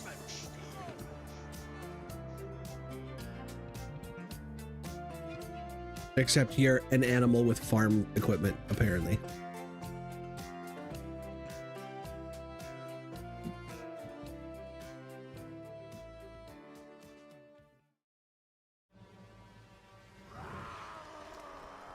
Okay, here's Primal. Oh, Primal the show. Okay. Been a while. I forgot this was a thing. He's got a bone hand.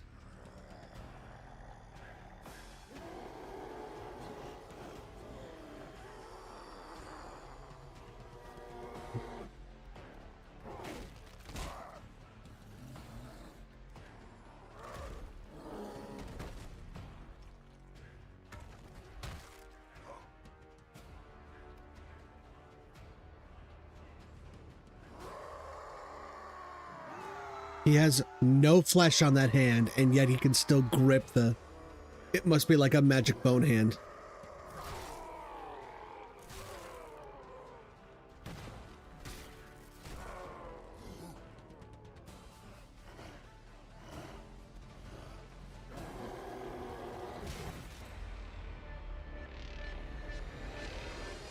Primal indeed.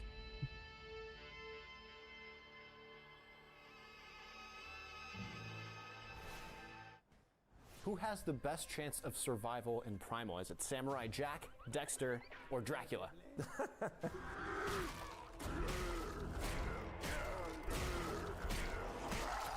Primal's newest season is finally here, and it's well on its way with a new undead twist. Joining me in the IGN studio is show creator Gendy Tartakovsky, who is here to answer all of our burning questions. Welcome to IGN Fan Fest. Thank you, thank you. All right, so let's jump right into it. For those watching who are looking to get into Primal for the first time or just learning about the show now, what is Primal? Oh, it's another interview. Oh my God. Visual show about a caveman and a dinosaur who bond over this shared tragedy. We don't need an interview. The trailer was enough. It looks cool. Move on. Become a new family and survive the horrors of the world. This is 2.5 hours. Fear is This is back this season unnecessary. as a zombie. What made you want to revive the character after his end in season 2? Well, basically, I thought, at the end of season 2, Well, that was explains kind the of bone it, hand. And I wanted Primal to be kind of everlasting, so I thought about having it to be like an anthology show. And then, what happens is during production, it takes us like 2 years to do a series, and then it comes out and people watch it in a week or 2 weeks or 3 weeks. So the timing that I live with it versus people who watch it is very different, right? Mm-hmm. And so I spent a lot of time with it, and then you kind of feel, production is sometimes difficult, and it's everything that I love to do, but still it's hard. And so I feel like I'm finished with it. But then after I take a little break, I realized, oh no, it's still so fresh. And then the response is really strong. And then you start to think about like, oh, I just spent 20 episodes getting to create these characters and for people to really like them. And then I kill one off and then it's the end of the show. So then I realized it's too early, and then what do I do now? And then basically this idea popped up. And initially the idea is like, oh, no, it's kind of almost like a joke. But then as I started to think about it, all these amazing story elements and emotional elements came out. And then, for everything that I've ever done, I've always just trusted my gut.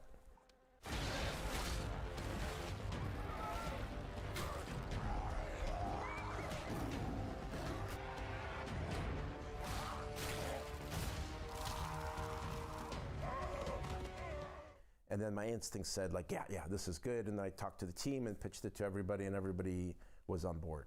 Amazing. Now, what sort of challenges come with bringing a character back from death? Are there any new opportunities as well?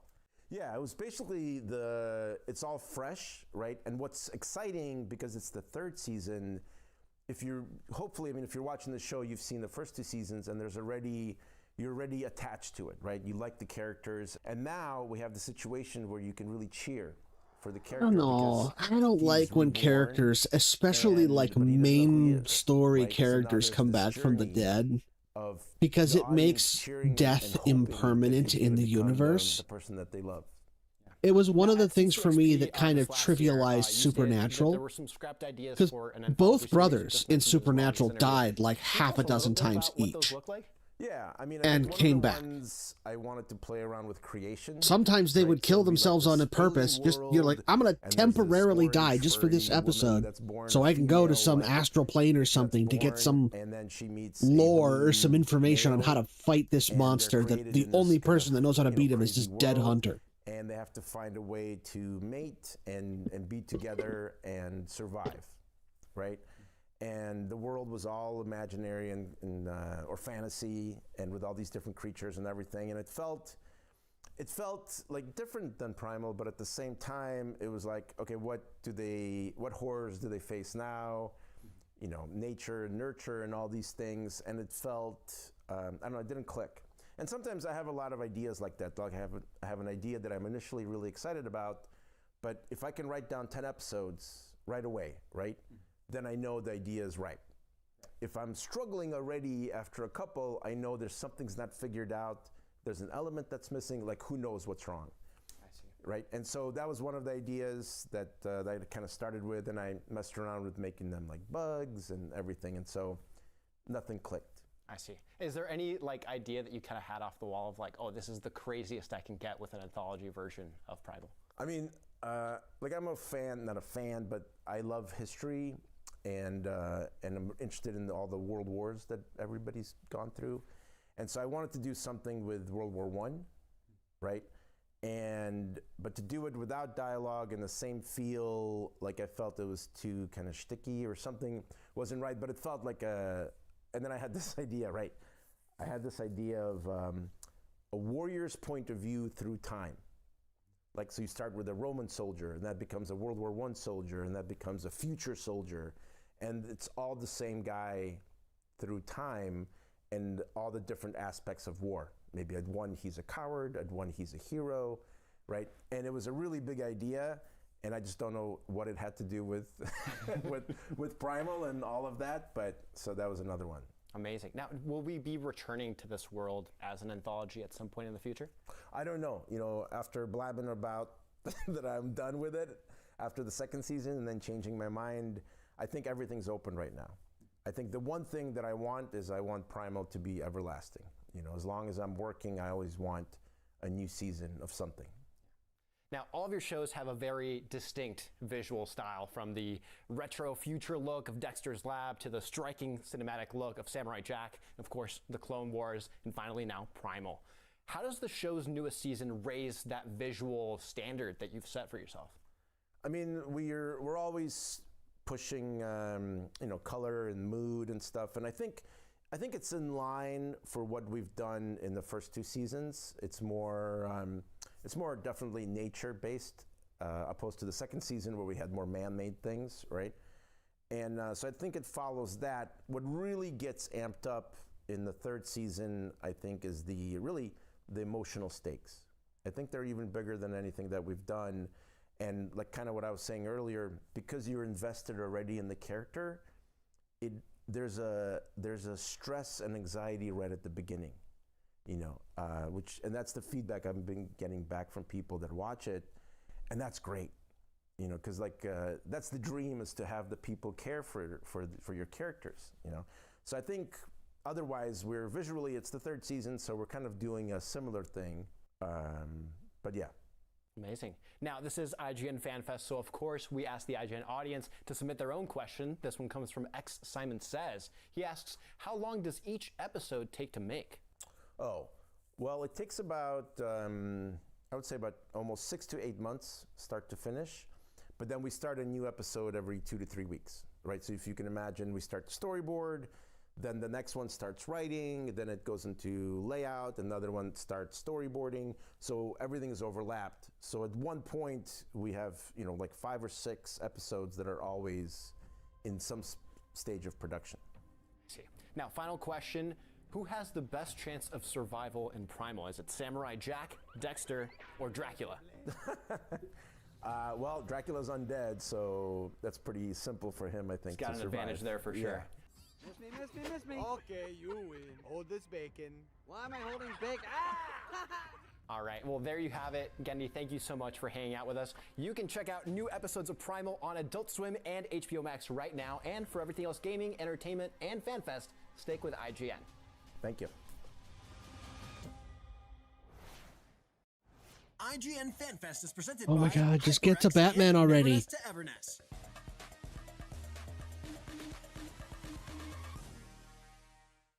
The Cinefix Top 100.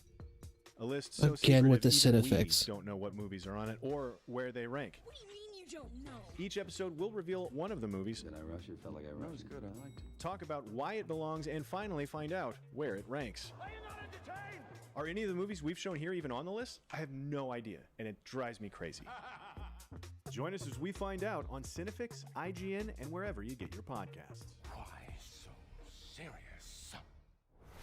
Catch up on all your favorite shows with up-to-the-minute gaming and entertainment news with Geek Media Podcasts. Welcome to a very special episode of IGN Game Scoop. Game Scoop has you covered for all things gaming and the latest game releases.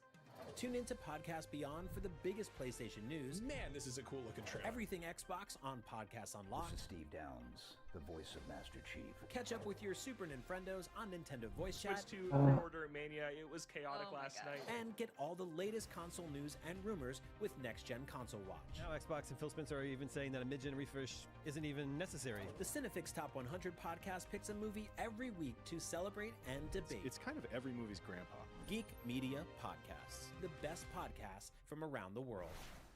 IGN Playlist is the best way to track your game collection. Now you can even import your entire Steam library to Playlist, making it easier than ever to review games, show off your collection to the world, and finally chip away at that massive backlog you keep meaning to get to.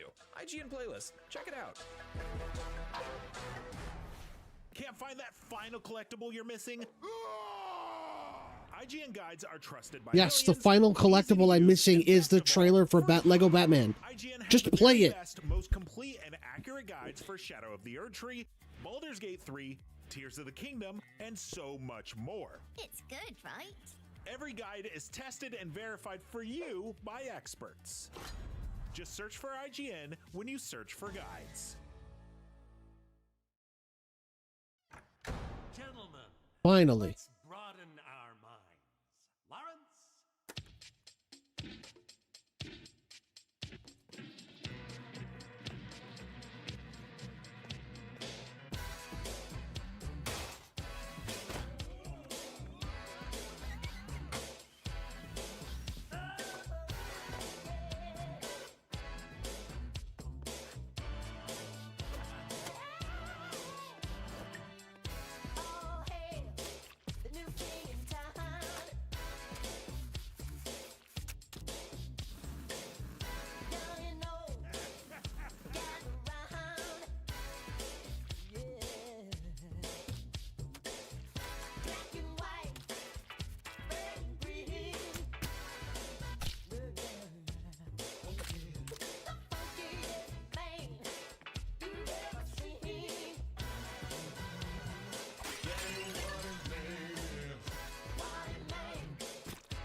This is the exact scene from the first Tim Burton, Michael Keaton Batman from 1989.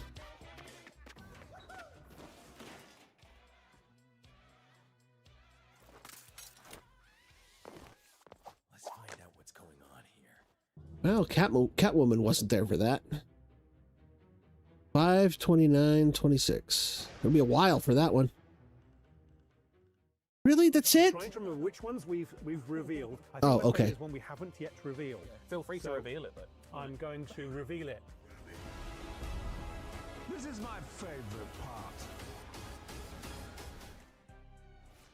Batman, but All right, I don't have it in me to sit through another interview. Legacy of the Dark Knight.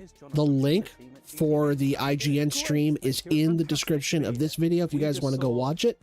I am going to switch over real quick. I'm going to end the stream and switch over to my Everwind stream. So thanks for checking out my channel. Thanks for watching this with me. And hopefully I'll see you guys in a few minutes. Bye.